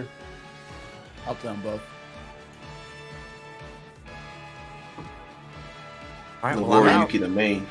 Go finish my dinner. Thank you guys. Enjoy your food. Appreciate that. I will. Thank you very much. And I hope you get the Sonic game I that will. you always wanted. I really do. I wish you the best. I'm in a good mood. I'm ready, bro. This was. I'm glad. I'm so glad that Duncan was able to hop in during that Pokemon discussion too. That was great. Yeah. I heard you talking TCG. I'm like, I can walk up. You were to like, my I desk. gotta do it. I can walk up to my desk. I can walk the short distance. Very good. All right. Well, night, y'all. I'll talk to you later. Good We'll night. have Alright, we take it will easy, have guys. a show, by the way, to Yeah, anybody in the it's chat. I don't know if you guys are still 44. live. We will absolutely do a show 2 weeks from now, 4:45. or if we get a Pokemon news that's like major prior to Oh, 2 you weeks from already now. know we'll do we it are. then. Duh, Pokemon Day. Well, Duh, we're getting there. There's gonna be a okay, show. Duh, New obviously. show soon. So wait, Shofu, are you gonna stream the Post Malone concert? All right. Anyways, I'm out, guys. Take it easy. Yeah, that's Yes, sir. goodbye.